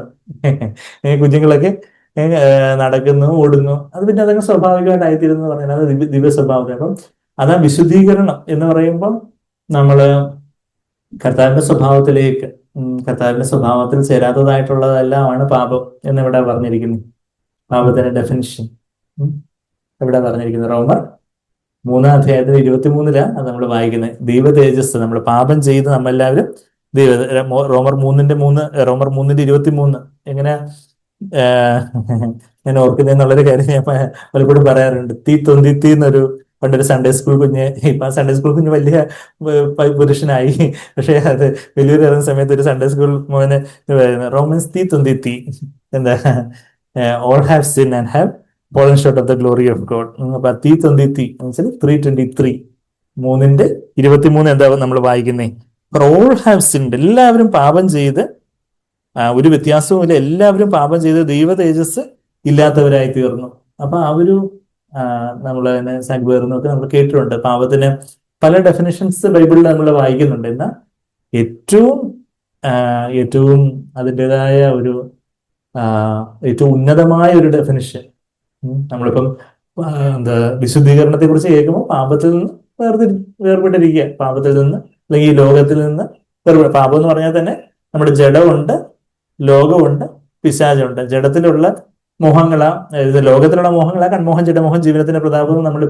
നമ്മൾ ആ വേഴ്സ് നമ്മൾ എപ്പോഴും എടുക്കുന്നതുകൊണ്ട് ഞാൻ പിന്നെ എടുത്തില്ലെന്നേ ഉള്ളൂ. നമുക്കറിയാം ഇവിടെ 1 യോഹന്നാൻ 2:16 കൺമോഹം, ജഡമോഹം, ജീവനത്തിന്റെ പ്രതാപം. അതാണ് ലോകത്തിലുള്ളത്. അതിന്റെ കറസ്പോണ്ടിങ് ആയിട്ടുള്ള മോഹങ്ങൾ തന്നെ നമ്മുടെ ജഡത്തിലുള്ളത്. അപ്പൊ ഈ ലോകത്തിലുള്ള ആ മോഹങ്ങള് ആണ് നമ്മളുടെ ജഡത്തിൽ നിന്ന് ഇൻസ്റ്റിഗേറ്റ് ചെയ്യാൻ, അതിനെ ഒന്ന് കുത്തിത്തിരിപ്പ് ഉണ്ടാക്കാൻ വേണ്ടി ഈ ലോകത്തിന്റെ പ്രഭുവായിട്ട് ഒരാൾ ചരട് വലിക്കുന്നുണ്ട്. Pulling the strings. ആരാ ചരട് വലിക്കുന്നവൻ? പിശാജ്. ലോകത്തിന് അധിപതിയായിട്ടുള്ള പിശാജുണ്ട്. പിശാജ് അപ്പൊ ലോകം, ജഡം, പിശാജ് നമ്മൾ പലപ്പോഴും പറയുന്നതൊക്കെ കേട്ടിട്ടുണ്ടായിരിക്കും. പക്ഷെ കുറച്ചുകൂടി കറക്റ്റായിട്ട് പറയുകയാണെങ്കിൽ ജഡം, ലോകം, പിശാജ് എന്ന് പറയാം. ജഡം, ലോകം, പിശാജ്. പിശാജ് ഇങ്ങനെ ചരട് വലിക്കുവാണ് ലോകത്തിന്റെ ഓരോ കാര്യങ്ങളൊക്കെ. എങ്ങനെയൊക്കെ കൂടുതൽ ഈ ലോകത്ത് കൺമോഹം ഉണ്ടാക്കാം, എങ്ങനെ കൂടുതൽ ജഡമോഹം ഉണ്ടാക്കാം, ഇങ്ങനെ ജീവനത്തിന്റെ പ്രതാപത്തിന്റെ പാപങ്ങൾ എങ്ങനെയൊക്കെ ലോകത്ത് കുറച്ച് പൊങ്ങച്ചും കാര്യങ്ങളും അതും ഇതൊക്കെയുള്ള കാര്യങ്ങൾ എങ്ങനെയൊക്കെ കാര്യങ്ങൾ ചെയ്യാം, എങ്ങനെയൊക്കെ പുതിയ പാപങ്ങൾ കണ്ടുപിടിക്കാം എന്നുള്ള ഐഡിയാസ് ഒക്കെ ആര് കൊടുക്കുവാണ്? പിശാജ് ഈ ലോകത്തിന് അധിപന് ഈ ലോകത്തിലുള്ളവർക്ക് തന്നെ അധീനതയിലുള്ളവർക്ക് കൊടുക്കുക. അപ്പൊ ഈ പിശാജ് ഈ ലോകത്തിന്റെ ചരട് വലിക്കുവാണ്. ലോക വ്യവസ്ഥ, കൺമോഹം, ജഡമോഹം, ജീവനത്തിന്റെ പ്രതാപം. എന്നാൽ അതിന് കറസ്പോണ്ടിങ് ആയിട്ടുള്ള മോഹങ്ങളാണ് നമുക്ക്, കറസ്പോണ്ടിങ് എന്ന് പറഞ്ഞാൽ അതിന് തത്തുല്യമായിട്ടുള്ള മോഹങ്ങളാണ് നമുക്കുള്ളത്. നമ്മുടെ ജഡത്തിലും എന്താ ഉള്ളത്? കൺമോഹം, ജഡമോഹം, ജീവനത്തിന്റെ പ്രതാപം. അപ്പൊ ഈ കൺമോഹം, ഇപ്പൊ ഈ ജഡം, ലോകം, പിശാച്, അതാണ് പാപം എന്ന് പറയുന്നത്. അപ്പൊ അതിൽ നിന്നുള്ള ഒരു വേർപാടാണ് വിശുദ്ധീകരണം എന്ന് പറയുന്നത്. അതാണ് നമ്മൾ ഖാദോസ് എന്നുള്ള വാക്ക് നമ്മൾ കണ്ടത്. ഞാൻ വിശുദ്ധനായിരിക്കുന്ന പോലെ നിങ്ങൾ വിശുദ്ധരായിരിക്കും, ഞാൻ വേർപെട്ടിരിക്കുന്ന പോലെ. അപ്പം ഈ വേർപെട്ടിരിക്കുക എന്ന് പറയുമ്പോൾ ജഡത്തിൻ്റെതായ കാര്യങ്ങൾ, ലോകത്തിൻ്റെതായ കാര്യങ്ങൾ, പിശാചിൻ്റെതായ കാര്യങ്ങൾ, ആ പാപകരമായിട്ടുള്ള കാര്യങ്ങൾ. അപ്പൊ ആ പാപം എന്നുള്ളതിന്റെ ഏറ്റവും വലിയ ഡെഫിനിഷനാണ് നമ്മളിപ്പോ ഇവിടെ കണ്ടേ, റോമർ 3:23 കണ്ടേ. നമ്മൾ പാപത്തിന്റെ പല ഡെഫിനിഷൻസ് പലയിടത്തും നമ്മൾ കാണുന്നുണ്ട്. ഇപ്പൊ യാക്കോബിന്റെ ലേഖനം 4-ാം അധ്യായം എടുത്ത് നോക്കുവാണെങ്കിൽ ഇവിടെ ഒരു വിരൽ വെച്ചുകൊണ്ട് തന്നെ, റോമർ 3 വിരൽ വെച്ചുകൊണ്ട് തന്നെ യാക്കോബിന്റെ ലേഖനം 4-ാം അധ്യായത്തിന് അവസാനം നമ്മൾ എന്താ വായിക്കുന്നേ? നന്മ ചെയ്യുവാൻ അറിഞ്ഞിട്ടും ചെയ്യാത്തവന് അത് പാപം തന്നെ. നമുക്ക് ഒരു കാര്യം നന്മ ദൈവം ആഗ്രഹിക്കുന്ന ഒരു നന്മയാണ്, പക്ഷെ അത് അറിഞ്ഞിട്ട് നമ്മൾ ചെയ്യാതിരിക്കുമ്പോൾ അത് പാപം തന്നെ. പാപത്തിന്റെ ഒരു ഡെഫിനിഷനായിട്ട് നമുക്ക് എടുക്കാം. പിന്നെ വേറെ നമ്മൾ ഈവൻ റോമർ 14-ാം അധ്യായത്തിലേക്ക് പോവുകയാണെങ്കിൽ, നമ്മളിപ്പോ റോമർ 3-ലുണ്ടല്ലോ ഒരു വിരൽ, റോമർ 14-ാം അധ്യായത്തിലേക്ക് പോവുകയാണെങ്കിൽ അവിടെ അതിന്റെ 23-ാമത്തെ വാക്യം, നമ്മൾ യാക്കോബ് 4-ന്റെ അവസാനത്തെ വാക്യം വായിച്ചു. റോമർ 14-ന്റെ അവസാനത്തെ വാക്യം, റോമർ 14-ന്റെ 23 ഓർക്കാൻ എളുപ്പം 23-ാം സങ്കീർത്തനം. റോമർ 14-23 എന്നാൽ സംശയിക്കുന്നവൻ തിന്നുന്നുവെങ്കിൽ അത് വിശ്വാസത്തിൽ നിന്ന് ഉത്ഭവിക്കായക കൊണ്ട് അവൻ കുറ്റക്കാരനായിരിക്കുന്നു. വിശ്വാസത്തിൽ നിന്ന് ഉത്ഭവിക്കാത്തതൊക്കെയും പാപമാണ്. നമ്മൾ എന്ത് കാര്യങ്ങളും കർത്താവിനുള്ള വിശ്വാസം, ആശ്രയത്തിൽ നിന്നല്ല ചെയ്യുന്നതെന്നുണ്ടെങ്കിൽ അത് പാപമാണെന്ന് പറയും. പാപത്തിന്റെ ഒരു ഡെഫിനിഷൻ അതാണെന്ന് നമുക്ക് പറയാം. പിന്നെ 1 യോഹന്നാൻ 3-ാം അധ്യായത്തിൽ പാപത്തിന്റെ പല ഡെഫിനേഷൻസ് നമ്മൾ ബൈബിളിൽ കാണുന്നു. ഇന്ന് ഏറ്റവും ഉന്നതമായ ഡെഫിനേഷനിലോട്ട് നമ്മൾ പോയി വരിക. നമ്മളിപ്പോൾ അത് നമ്മൾ യാക്കോബ് 4-ന്റെ അവസാനത്തെ വാക്യം കണ്ടു, റോമർ 14-23 കണ്ടു. പിന്നെ നമുക്കിപ്പോൾ 1 യോഹന്നാൻ 3-ാം അധ്യായത്തില് ഒരു ഡെഫിനേഷൻ നമ്മൾ വായിക്കുന്നുണ്ട്. എന്താ? പാപത്തിന്റെ എല്ലാ lawlessness, all lawlessness is sin, sin is lawlessness. എന്റെ 4-ാമത്തെ വാക്യം 1 യോഹന്നാൻ 3-4. പാപം ചെയ്യുന്നവനെല്ലാം അധർമ്മവും ചെയ്യുന്നു, പാപം അധർമ്മം തന്നെ. ലോലെസ്നെസ്, അതായത് ദൈവം ഒരു ധർമ്മം, ഒരു പ്രമാണം പറഞ്ഞിരിക്കുന്നു. ആ പ്രമാണത്തിന് വിപരീതമായിട്ടുള്ളതല്ല, ദൈവവചനത്തിന് വിപരീതമായിട്ടുള്ളതല്ല പാപമാണ്. ആ ഒരു ലോലെസ്നെസ്, ദൈവത്തിന്റെ പ്രമാണത്തിനെതിരായിട്ടുള്ള അധർമ്മം തന്നെ, പാപം അധർമ്മമാണെന്നുള്ളൊരു ഡെഫിനേഷൻ അവിടെ നിന്ന് കിട്ടുന്നത്. ഇന്ന് നമ്മളിപ്പോൾ തിരിച്ച് നമ്മൾ റോമൻസ് തീത്തിലോട്ട് വരുമ്പോൾ എന്താ പറയുന്നേ?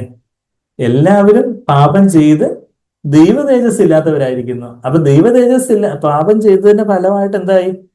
ദൈവ തേജസ് ഇല്ലാത്തവരായിരിക്കുന്നു. അപ്പൊ പാപം എന്ന് പറഞ്ഞാൽ എന്താ? ദൈവ തേജസ് ഇല്ലാത്ത, അല്ലെങ്കിൽ have fallen short of the glory, fall short of the glory of God. ആ ദൈവ തേജസ്സിൽ നിന്ന് കുറച്ചൊന്ന് താഴോട്ട് പോയിരിക്കുന്നു എന്നുള്ളൊരു കാര്യമാണ്. അതായത് ആ പാപം എന്നുള്ള ആ ഒരു വാക്ക് തന്നെ എന്താ? അതിന്റെ ഹമാർത്താനോ എന്ന് പറഞ്ഞൊരു വാക്കാ. ഹമാർട്ടിയ എന്നുള്ള വാക്കാം പാപം എന്നുള്ള നൗൺ ഫോം, ഹമാർട്ടാനോ എന്നുള്ളത് വേർബ്. ആ വാക്കിന്റെ അർത്ഥം എന്ന് പറഞ്ഞാൽ to miss the mark, to wander from God's law. To miss the mark എന്ന് പറഞ്ഞാല് ആർച്ചറി, ഈ എന്താണ് അമ്പും വില്ലും ഒക്കെ കൊണ്ട് ഈ കോൺസെൻട്രിക് സർക്കിൾ കണ്ടിട്ടില്ലേ? എന്ന് പറഞ്ഞാൽ ഒരു വട്ടം, പിന്നെ ഒരു വട്ടം, കോൺസെൻട്രിക് സർക്കിൾസ്. നമ്മള് ബുൾസൈ എന്നൊക്കെ പറയുകയാണെങ്കിൽ മുട്ടയുടെ ബുൾസൈ ഉണ്ട്, അത് ഇതിൽ നിന്ന് വന്ന പേരാ ബുൾസൈ. അപ്പൊ എന്താ പറയുക, ഒരു കറുത്ത വൃത്തമുണ്ട്, പിന്നെ കുറെ കറുത്ത വൃത്തങ്ങള് കോൺസെൻട്രിക് ആയിട്ട് ഒരേ സെന്ററിൽ, കോൺസെൻട്രിക് എന്ന് പറഞ്ഞാൽ ഒരേ സെന്ററിലുള്ള പല വൃത്തങ്ങൾ. എഞ്ചിനീയർ ഒക്കെ അവിടെ ഇരിക്കുന്നു, കോൺസെൻട്രിക് എന്നുള്ള ചെറിയ കാര്യങ്ങളൊക്കെ ഞങ്ങളോട് പറയാതെ എന്നായിരിക്കും പറയുന്നത്. അപ്പൊ കോൺസെൻട്രിക് സർക്കിൾസ്. അപ്പൊ ഈ അതില് ഈ അമ്പും വില്ലും വെച്ച് ചെയ്യുന്ന ആളുടെ ആർച്ചറിയിലുള്ള ഒരു പദപ്രയോഗമായിട്ടാണ് ഈ ഗ്രീക്കിലെ ആ വാക്ക് ഹമാർട്ടിയ എന്നുള്ള ഒരു വാക്ക്. അപ്പൊ ആ പാപം എന്നുള്ള വാക്കിന്റെ ആ ഒരു മൂലഭാഷയിലെ അതിന്റെ അർത്ഥം എന്ന് പറഞ്ഞാൽ എന്താണ്? റൂട്ട് മീനിങ് എന്ന് പറഞ്ഞാല് എന്താ? ആ വൃത്തത്തിന്റെ നടുക്കിലേക്കാണ് അമ്പ് ചെയ്യേണ്ടത്. അതായത് ദൈവത്തോടുള്ള നമ്മുടെ അനുസരണം അതുപോലെ കൃത്യമായിരിക്കണം. എന്നാൽ നമ്മളാരെങ്കിലും പിടിച്ച് അമ്പ ചെയ്യാൻ പറഞ്ഞാൽ നമ്മൾ ഇങ്ങോട്ടായിരിക്കും, വേറെ വടക്കോട്ടോ കിഴക്കോട്ടോ ഒക്കെ ആയിരിക്കും നമ്മളുടെ അമ്പും വില്ലും ഒക്കെ പോകുന്നതില്ലേ. നമുക്കതിന്റെ അറിയത്തില്ല. പക്ഷെ അതിന്റെ ചെറിയൊരു കുറച്ചങ്ങോട്ട്, വൃത്തത്തിൽ നിന്ന് കുറച്ചങ്ങോട്ട് മാറിയാലും എന്താ? We have miss the mark. ഇപ്പൊ നമ്മള് വിശുദ്ധി, അല്ലെങ്കിൽ നമ്മൾ താഴ്മ, അല്ലെങ്കിൽ സ്നേഹം എന്നൊക്കെ പറയുമ്പോൾ കർത്താവിന്റെ ഒരു തേജസ് ഉണ്ട്, ദൈവ തേജസ്. ആ ദൈവ തേജസ്സിൽ നിന്ന് കുറയുന്നതെല്ലാം എന്താണ്? പാപമാണ്. അപ്പൊ പലരും പറയും, ഞങ്ങൾ വലിയ പാപമൊന്നും ചെയ്തിട്ടില്ല. നമ്മൾ ചിലരുടെ സുവിശേഷം പറയുമ്പോൾ കർത്താവ് നമ്മുടെ പാപങ്ങളിൽ നിന്ന് രക്ഷിക്കാൻ, ഞങ്ങൾ പാപമൊന്നും ചെയ്തിട്ടില്ല, എന്റെ ജീവിതത്തിൽ ഞാൻ ഒരു പാപവും ചെയ്തിട്ടില്ല എന്നൊക്കെ പറയുന്ന ചില വലിയ വിരോധം പറയുന്ന ആൾക്കാരൊക്കെ ഞാൻ കണ്ടിട്ടുണ്ട്. ചിലപ്പോൾ പക്ഷെ നമുക്ക് ഉള്ളിൽ ചിരി വരും. പക്ഷെ നമ്മളത് അവസ്ഥയിലാണ്.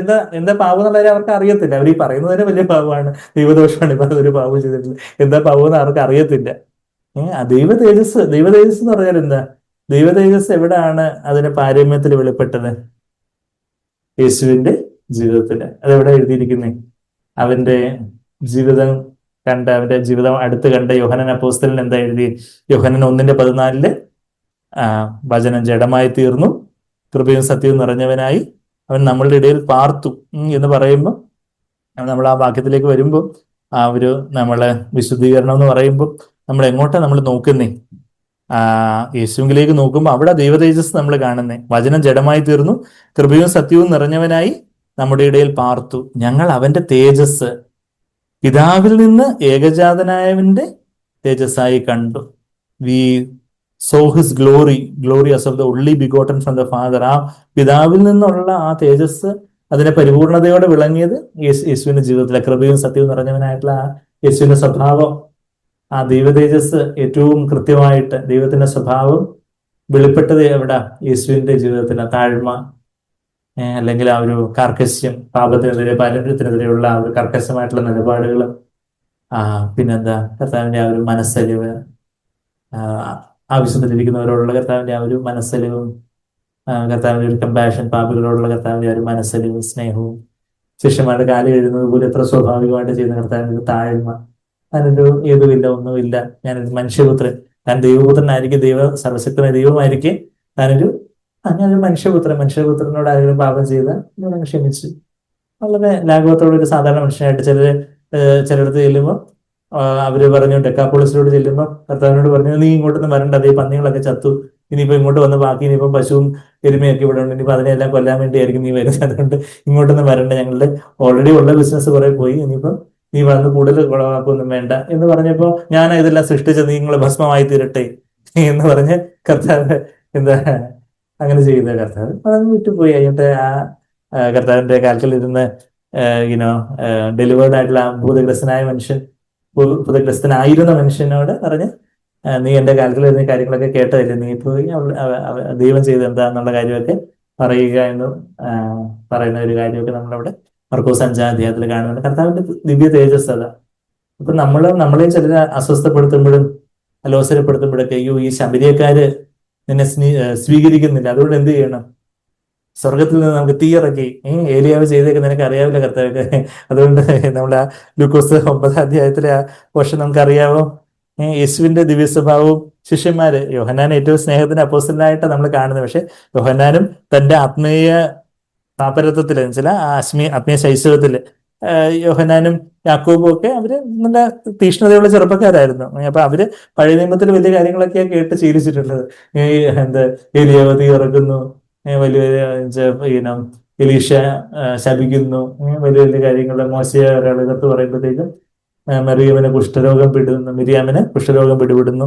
അപ്പൊ അങ്ങനെ ആവുമ്പോൾ നീ വലിയ ആള്, നീ മെസ്സിയാന്നൊക്കെ ഞങ്ങൾക്ക് അറിയാം, അവര് നിന്നെ സ്വീകരിക്കുന്നില്ല. ലൂക്കോസ് 9-ാം അധ്യായത്തില് നമ്മൾ അവിടെ കണ്ടോ, അത് അവിടെ നമ്മള് മെസ്സേജസ് അതിന്റെ 52-ാമത്തെ വാക്യത്തില് എന്താ, അവർ പോയി അവനായി വട്ടം കൂടേണ്ടതിന് ശമരിക്കാരുടെ ഒരു ഗ്രാമത്തിൽ ചെന്നു. ഈ ശമരിക്കാരെ കർത്താവ് എത്രയധികം കരുതി സ്നേഹിച്ചു ചേർത്ത് നിർത്തി എന്നുള്ള കാര്യമൊക്കെ നമ്മൾ വചനത്തിൽ ഉടനീളം കാണുന്നുണ്ട്. കർത്താവ് ഉപമ പറയുമ്പോഴേ തന്നെ ശമരിക്കാരന്റെ ഉപമ പറയുന്നുണ്ട്, നല്ല ശമരിക്കാരന്റെ ഉപമ. പിന്നെ ശമരിക്കാരന്റെ സ്ത്രീയിലൂടെ അവിടെ വലിയ റിവൈവലൊക്കെ നടന്നതാണ്. പിന്നെ ആ ഒരു ഈവൻ 10 കുഷ്ഠരോഗികളുടെ കാര്യം പറയുമ്പോഴും ഒരു ശമരിയക്കാരൻ എന്നൊക്കെ പറഞ്ഞ് യഹൂദന്മാര് ശമരിക്കാരെ ഏറ്റവും തള്ളിക്കളഞ്ഞപ്പം കർത്താവ് ശമരിലൂടെ യാത്ര ചെയ്ത് അവരെ ചേർത്ത് പിടിച്ചവനാ. പക്ഷെ ആ ശമരിയക്കാര് തന്നെ എന്ത് പറഞ്ഞു, എന്നാൽ അവൻ യെരുശലേമിലേക്ക് പോകുവാൻ ഭാവിച്ചിരിക്കുകയാൽ, ഇവന് ഞങ്ങൾ ഇവിടെ ശമരിലോട്ടങ്ങ് വരുവായിരുന്നെങ്കിൽ ഞങ്ങളെ സ്വീകരിക്കുക, ഇവിടെ വിട്ടങ്ങ് യെരുശലേമിലോട്ട് പോകില്ലേ, യെരുശലേമിലാണല്ലോ നിങ്ങളുടെ ദേവാലയമൊക്കെ, യഹൂദന്മാരുടെ ദേവാലയം, ഞങ്ങളുടെ ശമരിയക്കാരുടെ കൂട്ടുള്ള ആചാരങ്ങളിലോട്ടൊന്നും അല്ലല്ലോ വരുന്നത്, യെരുശലേമിലേക്ക് പോകാൻ വേണ്ടി വരുമല്ലേ, അപ്പൊ അതുകൊണ്ട് ഇത് കൂടെ ഒന്നും വരണ്ട എന്ന് ആര് പറഞ്ഞു? ശമരിക്കാര് പറഞ്ഞു. അതായത് നമ്മൾ മുമ്പേ കണ്ടതുപോലെ ഗലീലിയ, ശമരിയ, യഹൂദിയ, അതായത് മലബാർ, കൊച്ചി, തിരുവിതാംകൂർ, നമ്മൾ കേരളത്തിൽ പണ്ടൊരു 3 ഡിവിഷൻ ഉള്ളതുപോലെ. അപ്പം മലബാറിൽ നിന്ന് തിരുവിതാംകൂർക്ക് വരണമെങ്കിൽ കൊച്ചി വഴി വരണം. നമ്മൾ കൊച്ചിയെ ടച്ച് ചെയ്യാതെ വരാനൊക്കെ ഒരാളെ നോക്കി എങ്ങനെ ഇരിക്കും എന്ന് പറഞ്ഞതുപോലെ അവര് ശമരിയെ കൂടാതെ യഹൂദന്മാര് യഹൂദിയിലുള്ള യെരുശലേമിലേക്ക് വരാൻ നോക്കുമായിരുന്നു. അപ്പൊ പക്ഷെ കർത്താവ് ശമരിയിലൂടെ തന്നെ അങ്ങ് വന്നു. പക്ഷെ ഈ ശമരിക്കാര് തന്നെ എന്താ, ഇവൻ യെരുശലേമിലേക്ക് പോകാൻ ഭാവിച്ചിരിക്കുക, കർത്താവ് ക്രൂസിലേക്ക് പോകുന്ന വഴിയാ. അപ്പൊ യെരുശലേമിലേക്ക് പോകാൻ യെരുശലേമിൽ ചെന്ന യെരുശലേമിന്റെ പുറത്ത് കർത്താവ് ക്രൂശിക്കപ്പെടുന്നത്. അപ്പോ 54-ാമത്തെ വാക്യം ലൂക്കോസ് 9:54, അത് അവന്റെ ശിഷ്യന്മാരെ യാക്കോബും യോഹന്നാനും കണ്ടിട്ട്, കർത്താവ് ഏലിയാവ് ചെയ്തതുപോലെ ആകാശത്ത് നിന്ന് തീ ഇറങ്ങി അവരെ നശിപ്പിക്കുവാൻ ഞങ്ങളങ്ങ് പറഞ്ഞോളാം, നിനക്ക് ചിലപ്പോൾ പറയാം ശത്രുക്കളെ സ്നേഹിക്കണമെന്നൊക്കെ നീ കുറച്ച് ഉപദേശമൊക്കെ ചെയ്തൊക്കെ ഞങ്ങൾ കേട്ടിട്ടുണ്ട്, പക്ഷെ ഞങ്ങൾക്കങ്ങ് എരിഞ്ഞു വരുന്നു, കത്തി വരുന്നു, അതുകൊണ്ട് ഞങ്ങൾ പറഞ്ഞോളാം, നീ അങ്ങ് സമ്മതം അവസാനം ഒരു അറ്റസ്റ്റ് ചെയ്ത് ഒരു സീൽ അടിച്ചാൽ മതി, ഞങ്ങൾ പറയുന്നതിന് നിനക്ക് സമ്മതമോ എന്ന് ചോദിച്ചു. അപ്പൊ എന്താ, അവൻ തിരിഞ്ഞ് അവരെ ശാസിച്ചു, നിങ്ങൾ ഏത് ആത്മാവിന് അധീനർ? ഈ ശമരിക്കാരെ ചെന്ന് ശാസിച്ചായിരുന്നെങ്കിൽ അവർക്ക് കർത്താവ് വേണ്ടാത്തടത്തൊക്കെ പോയി ശാസിക്കും. കർത്താവ് ശിഷ്യന്മാരെ നന്നായിട്ട് ശാസിക്കും, ഇവരെയല്ലേ ശാസിക്കണ്ടേ കർത്താവ്. പക്ഷെ ഈ ശിഷ്യന്മാരെ അവരെ കുറിച്ചാണ് കർത്താവിന് കൂടുതൽ പദ്ധതിയുള്ളത്. ഞാൻ സ്നേഹിക്കുന്നവരെ ശാസിക്കുന്നു എന്ന് പറയുന്നത് പോലെ ശമരിക്കാർക്ക് അവർക്ക് അത്ര വിളിച്ചുള്ളൂ, അവരൊന്നും വിട്ടേക്ക്, സാരമില്ല. പക്ഷെ നിങ്ങൾ ഇങ്ങനെയാണ് എത്തിന്റെ കൂടെ എത്രയും നാള് നിന്നിട്ട് വലിയ സ്നേഹത്തിന്റെ, ശത്രുക്കളെ സ്നേഹിക്കണം, ഉപദ്രവിക്കുന്നവർക്ക് പ്രാർത്ഥിക്കണം, തിന്മയുന്നവർക്ക് നന്മ ചെയ്യണം, വെറുക്കുന്നവരെ ശപിക്കുന്നവരെ അനുഗ്രഹിക്കണം എന്നൊക്കെ ഞാൻ പഠിപ്പിച്ചതല്ല. നിങ്ങൾ ഇങ്ങനെ ഈ 3 വർഷത്തോളം ഇരുന്ന് കേട്ടിരുന്നിട്ട് ഇതാണ് നിങ്ങൾ പറയുന്നത്, നിങ്ങൾ ഏത് ആത്മാവിന് അധീരരെന്ന് നിങ്ങൾ അറിയുന്നില്ല. അതാ മനുഷ്യപുത്രൻ മനുഷ്യരുടെ പ്രാണങ്ങളെ നശിപ്പിക്കുവാൻ രക്ഷിക്കുവാൻ അത്ര വന്നത് എന്ന് പറഞ്ഞു അവർ വേറൊരു ഗ്രാമത്തിലേക്ക് പോയി. അല്ലാതെ ശമരിയ ഞാനാണ് ഇതെല്ലാം സൃഷ്ടിച്ചത്, ഇന്ന് എന്നെ കുറിച്ച് എന്നോട് ഇങ്ങനെ പറയാൻ എന്ത് ധൈര്യപ്പെടുന്നു എന്നും പറഞ്ഞ് കർത്താവ് അവരോട് നിന്ന് വഴക്കടിക്കാൻ ചെല്ലുന്ന ഒരു കർത്താവിനെ നമ്മൾ കാണുന്നുണ്ട്. അപ്പൊ അത് നമ്മൾ ഈ പറഞ്ഞു വരുന്നത് എന്താ?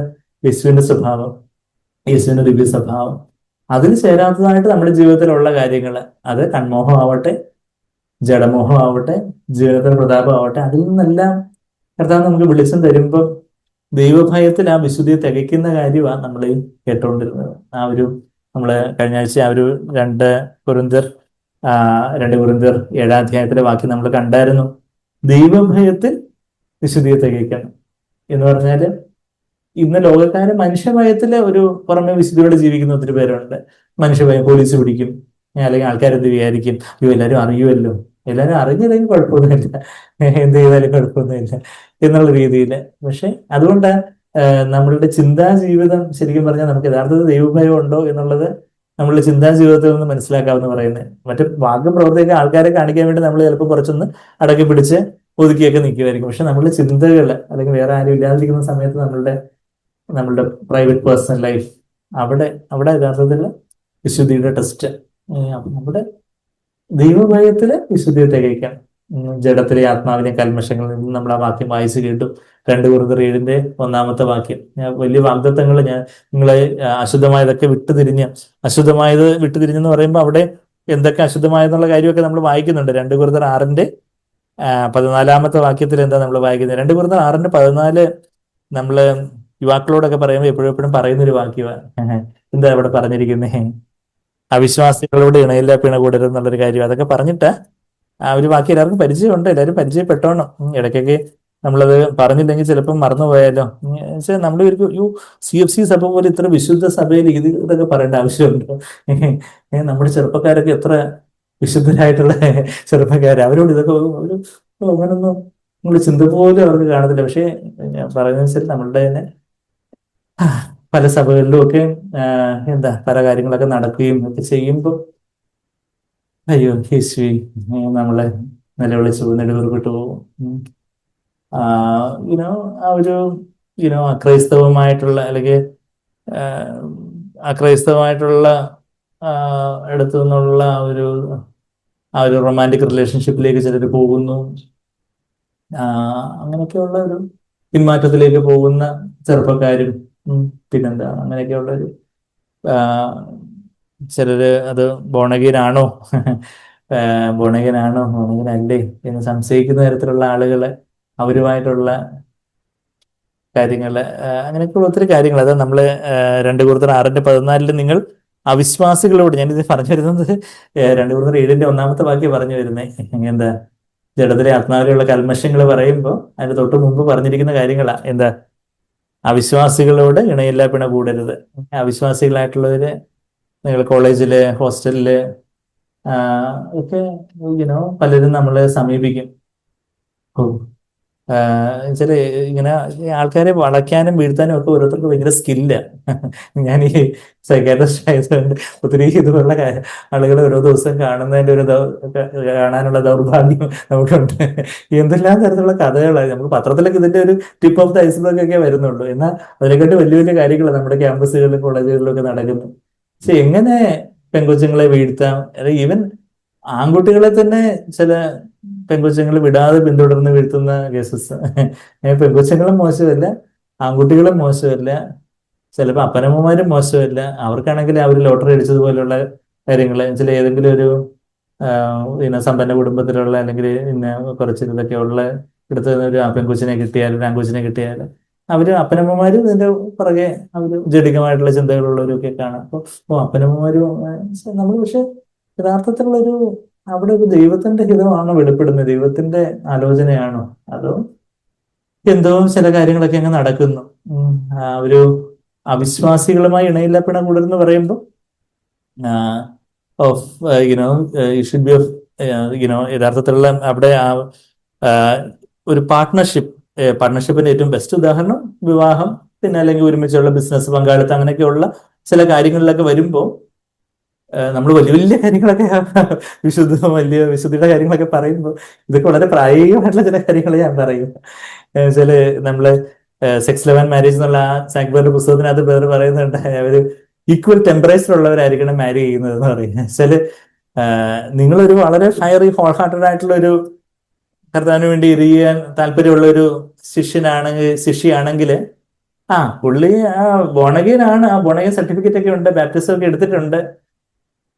എന്നാ എത്രമാത്രം ദൈവഭയം ഉണ്ട്, ദൈവത്തിന് വേണ്ടി എത്രമാത്രം ഒരു തീക്ഷ്ണതയുണ്ട് എന്നുള്ള കാര്യത്തിലൊക്കെ നമ്മുടെ വിക്ടർബേറൊക്കെ ഏതോ ഒരു വേറെ തമിഴിലെ ഏതോ ഒരു കൊളോക്കിയായിട്ട് ഏതോ ഒരു പദപ്രയോഗം വേറെ പറയാം, നിങ്ങളൊരു ഇതാണെങ്കിൽ അതിന് തക്കവണ്ണം ഒരാളെ നിങ്ങൾക്ക് കിട്ടും എന്ന് പറയുന്നത്.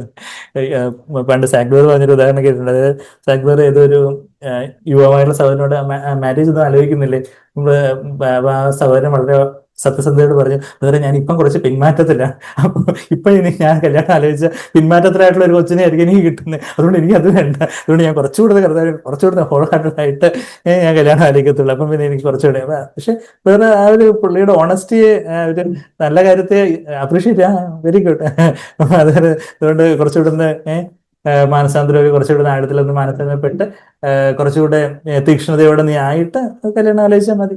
അപ്പൊ അതുപോലെ ഒരാൾ നിനക്ക് കിട്ടും എന്ന് പറഞ്ഞാൽ നമുക്ക് സ്പിരിച്വൽ ടെമ്പറേച്ചർ, അതായത് ആത്മീയമായിട്ടുള്ള നമ്മളുടെ ബോധ്യങ്ങളും കാര്യങ്ങളും ഒക്കെ നമ്മളെ അതിനെ ആ ആത്മീയ ബോധ്യങ്ങളെ കുറച്ചുകൂടെ ഒന്ന് ആളി കത്തിക്കുന്ന ഒരാളിനെയാണോ നമ്മൾ അന്വേഷിക്കുന്നത്, അതോ ഇതെല്ലാം കൂടെ വെള്ളമൊഴിച്ച് തണുപ്പിച്ച് ഈ തീയെല്ലാം കെടുത്തി കളയുന്ന ഒരു പുള്ളി ബോണഗീനാണോ, ബോണഗീന ഇപ്പൊ CFC ചർച്ചിലാണ്, ബോണഗീനാണ്, സർട്ടിഫിക്കറ്റ് ഉണ്ട്, അതുണ്ട്, ഇതാണ് സർട്ടിഫിക്കറ്റ് പറഞ്ഞാൽ ബോണഗീനാണെന്നുള്ളൊരു സർട്ടിഫിക്കറ്റ് ഉണ്ട്, അങ്ങനെയൊക്കെയുള്ള പല കാര്യങ്ങളും ഒക്കെ ഉണ്ട് എന്നുള്ള ഒരു എന്തിനു പറയുന്ന ഒരു ബെയർ മിനിമം റിക്വയർമെന്റ്സ് ആണോ നമ്മൾ നോക്കുന്നത്, അതോ ആ ഒരു ഒരു ഒരു പെൺകുട്ടി ഒരു പുരുഷനെ വിവാഹം ചെയ്യാൻ ചിന്തിക്കുമ്പോൾ will he be my leader to lead me in my spiritual life, എന്നെ will you be able to look up to him, എൻ്റെ ഒരു നേതാവായിട്ട്, എൻ്റെ ഒരു തലയായിട്ട് എനിക്ക് സന്തോഷത്തോടെ ബഹുമാനത്തോടെ കീഴങ്ങാൻ തക്കവണ്ണമുള്ളൊരു, എന്നെക്കാട്ടിലും ഒരു ആത്മീയതയിൽ കുറച്ചുകൂടെ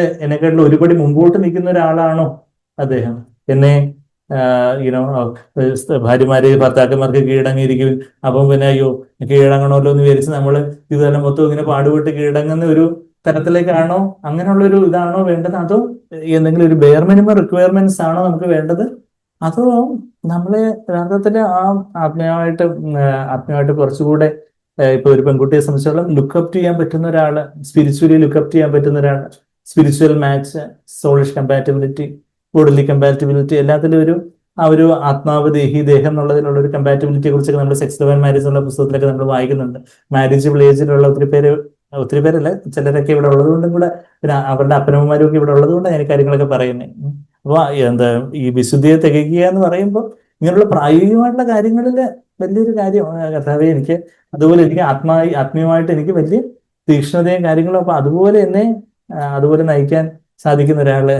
ഇപ്പൊ ഞാൻ സ്ത്രീകളായിട്ടുള്ള പ്രപ്പോസൽ വന്നപ്പോ യുനോ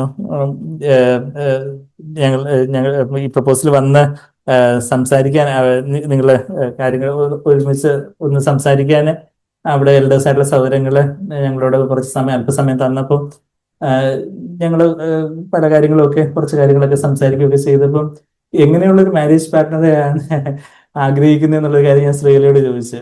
അപ്പൊ ശ്രീല പറഞ്ഞു, എന്നെക്കാട്ടിലും ഞാൻ യേശുവിനെ സ്നേഹിക്കുന്ന ഒരാളായിരിക്കണം എൻ്റെ ഹസ്ബൻഡ് എന്നുള്ളൊരു കാര്യമാണ് ഞാൻ ആഗ്രഹിക്കുന്നത് എന്നുള്ള കാര്യം ശ്രീല പറഞ്ഞു. ശരിക്കും പറഞ്ഞാൽ അതേ പദപ്രയോഗം തന്നെ ഞാനത്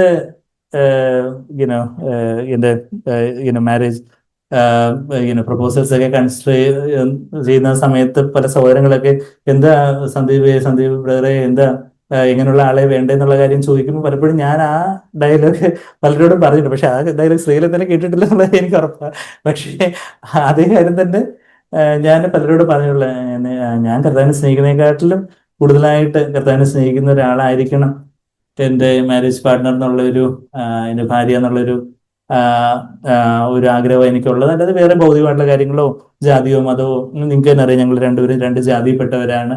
സാമൂഹികമായിട്ട് പറഞ്ഞ വലിയ സ്പർദ്ധയും എന്താ ലഹളയും കലഹവും ഒക്കെ ഉണ്ടാക്കാൻ സാധിക്കുന്ന വലിയൊരു കോളുകളൊക്കെ ഉണ്ടാകുന്ന തരത്തിലുള്ള ഒരു ഒക്കെ ആയിരുന്നു അന്നൊക്കെ ഉണ്ടായിരുന്നു. പക്ഷെ ദൈവത്തിന്റെ കരുണയിൽ അതൊന്നും സംഭവിക്കാതെ ദൈവം കാത്തു. അപ്പൊ അങ്ങനെയൊക്കെയുള്ള അതൊക്കെയുള്ള ഒരു കൺസിഡറേഷൻ, ജാതിയോ മതമോ ഇനിയിപ്പം വല്ല മുസ്ലിം ബാക്ക്ഗ്രൗണ്ട് ആയാലും ജെയിൻ, പാർസി, ബുദ്ധിസ്റ്റ് ബാക്ക്ഗ്രൗണ്ട് ഏതാണെങ്കിലും, പക്ഷെ കർത്താവിന്റെ ഒരു ശിഷ്യയായിരിക്കണം എന്നുള്ളത് എനിക്ക് ഉണ്ടായിരുന്നുള്ളൂ. അല്ലാതെ ഡോക്ടർ ആയിരിക്കണമെന്നോ അല്ലെങ്കിൽ അതുപോലുള്ള കാര്യങ്ങളൊന്നും ഇല്ലായിരുന്നു. That is my honest testimony. അപ്പൊ പക്ഷേ ഇപ്പൊ ഈ സ്ത്രീയിലെ അന്ന് ഇത് പറഞ്ഞപ്പോഴത്തേക്കും എനിക്കതൊരു കുറച്ചുകൂടെ ഒരു ആത്മാവിലൊരു കുറച്ചുകൂടെ അത് കാര്യങ്ങൾ ഉറപ്പിക്കാൻ, എങ്കിലും ഞാനിപ്പോ ഒന്നും ഉറപ്പിച്ചായിട്ട് ഭാവിച്ചൊന്നുമില്ല. ഞാൻ വളരെ എന്താ വളരെ സീരിയസ് ആയിട്ട് നമ്മള് ഒരു ഒരു പ്രതീക്ഷ കൊടുക്കുന്ന രീതിയിലൊന്നും ആവരുതല്ല. അപ്പൊ വളരെ എന്താ വളരെ സീരിയസ് ആയിട്ട് കുറച്ചുകൂടെ കാര്യങ്ങളൊക്കെ പറഞ്ഞ് ഞങ്ങള് പിന്നെ പിന്നെ ദൈവത്തോട് പ്രാർത്ഥിച്ച് കുറച്ചുകൂടെ കൺഫർമേഷൻ, കുറച്ചുകൂടെ ഒരു കൺഫർമേഷനും സ്വാതന്ത്ര്യമൊക്കെ ആയിട്ടാ പിന്നെ എൽഡേഴ്സിനോടൊക്കെ അത് പറയുകയൊക്കെ. എൽഡേഴ്സിനോട് പറഞ്ഞപ്പോൾ സ്ത്രീകൾ ഓൾറെഡി എസ് എന്ന് പറഞ്ഞെന്നുള്ള കാര്യം അവർ പറഞ്ഞു. അപ്പൊ എനിക്ക് വളരെ സന്തോഷമായി. പക്ഷെ അത് കഴിഞ്ഞിട്ട് പിന്നെ ഒരു വർഷം 1 മാസമൊക്കെ, 1 വർഷം 1 മാസം ആണെന്ന് തോന്നുന്നല്ലേ, 1 വർഷം 7 മാസം, 2 വർഷം. എനിക്കത് 2011 ഇത് ഫിക്സ് ചെയ്ത്, പക്ഷെ 2013 ഒക്ടോബറിലായിരുന്നു നടന്നത്. അപ്പൊ അത്ര ഒരു ഡിലേ ഒക്കെ പേരൻസിന് എതിർപ്പും കാര്യങ്ങളൊക്കെ വന്നിട്ടുണ്ട്. പക്ഷെ ദൈവത്തിൽ നിന്നുള്ള അതുപോലൊരു ഉറപ്പുള്ളത് കൊണ്ട് ആ കാര്യങ്ങൾ, ഒത്തിരി അഡ്വേഴ്സിറ്റീസും കാര്യങ്ങളും ഒക്കെ, ഒത്തിരി പ്രതികൂലങ്ങളും സ്ത്രീകളെ ജീവിച്ചിരിപ്പുണ്ടോ എന്ന് തന്നെ അറിയാത്ത സാഹചര്യമൊക്കെ വന്നു.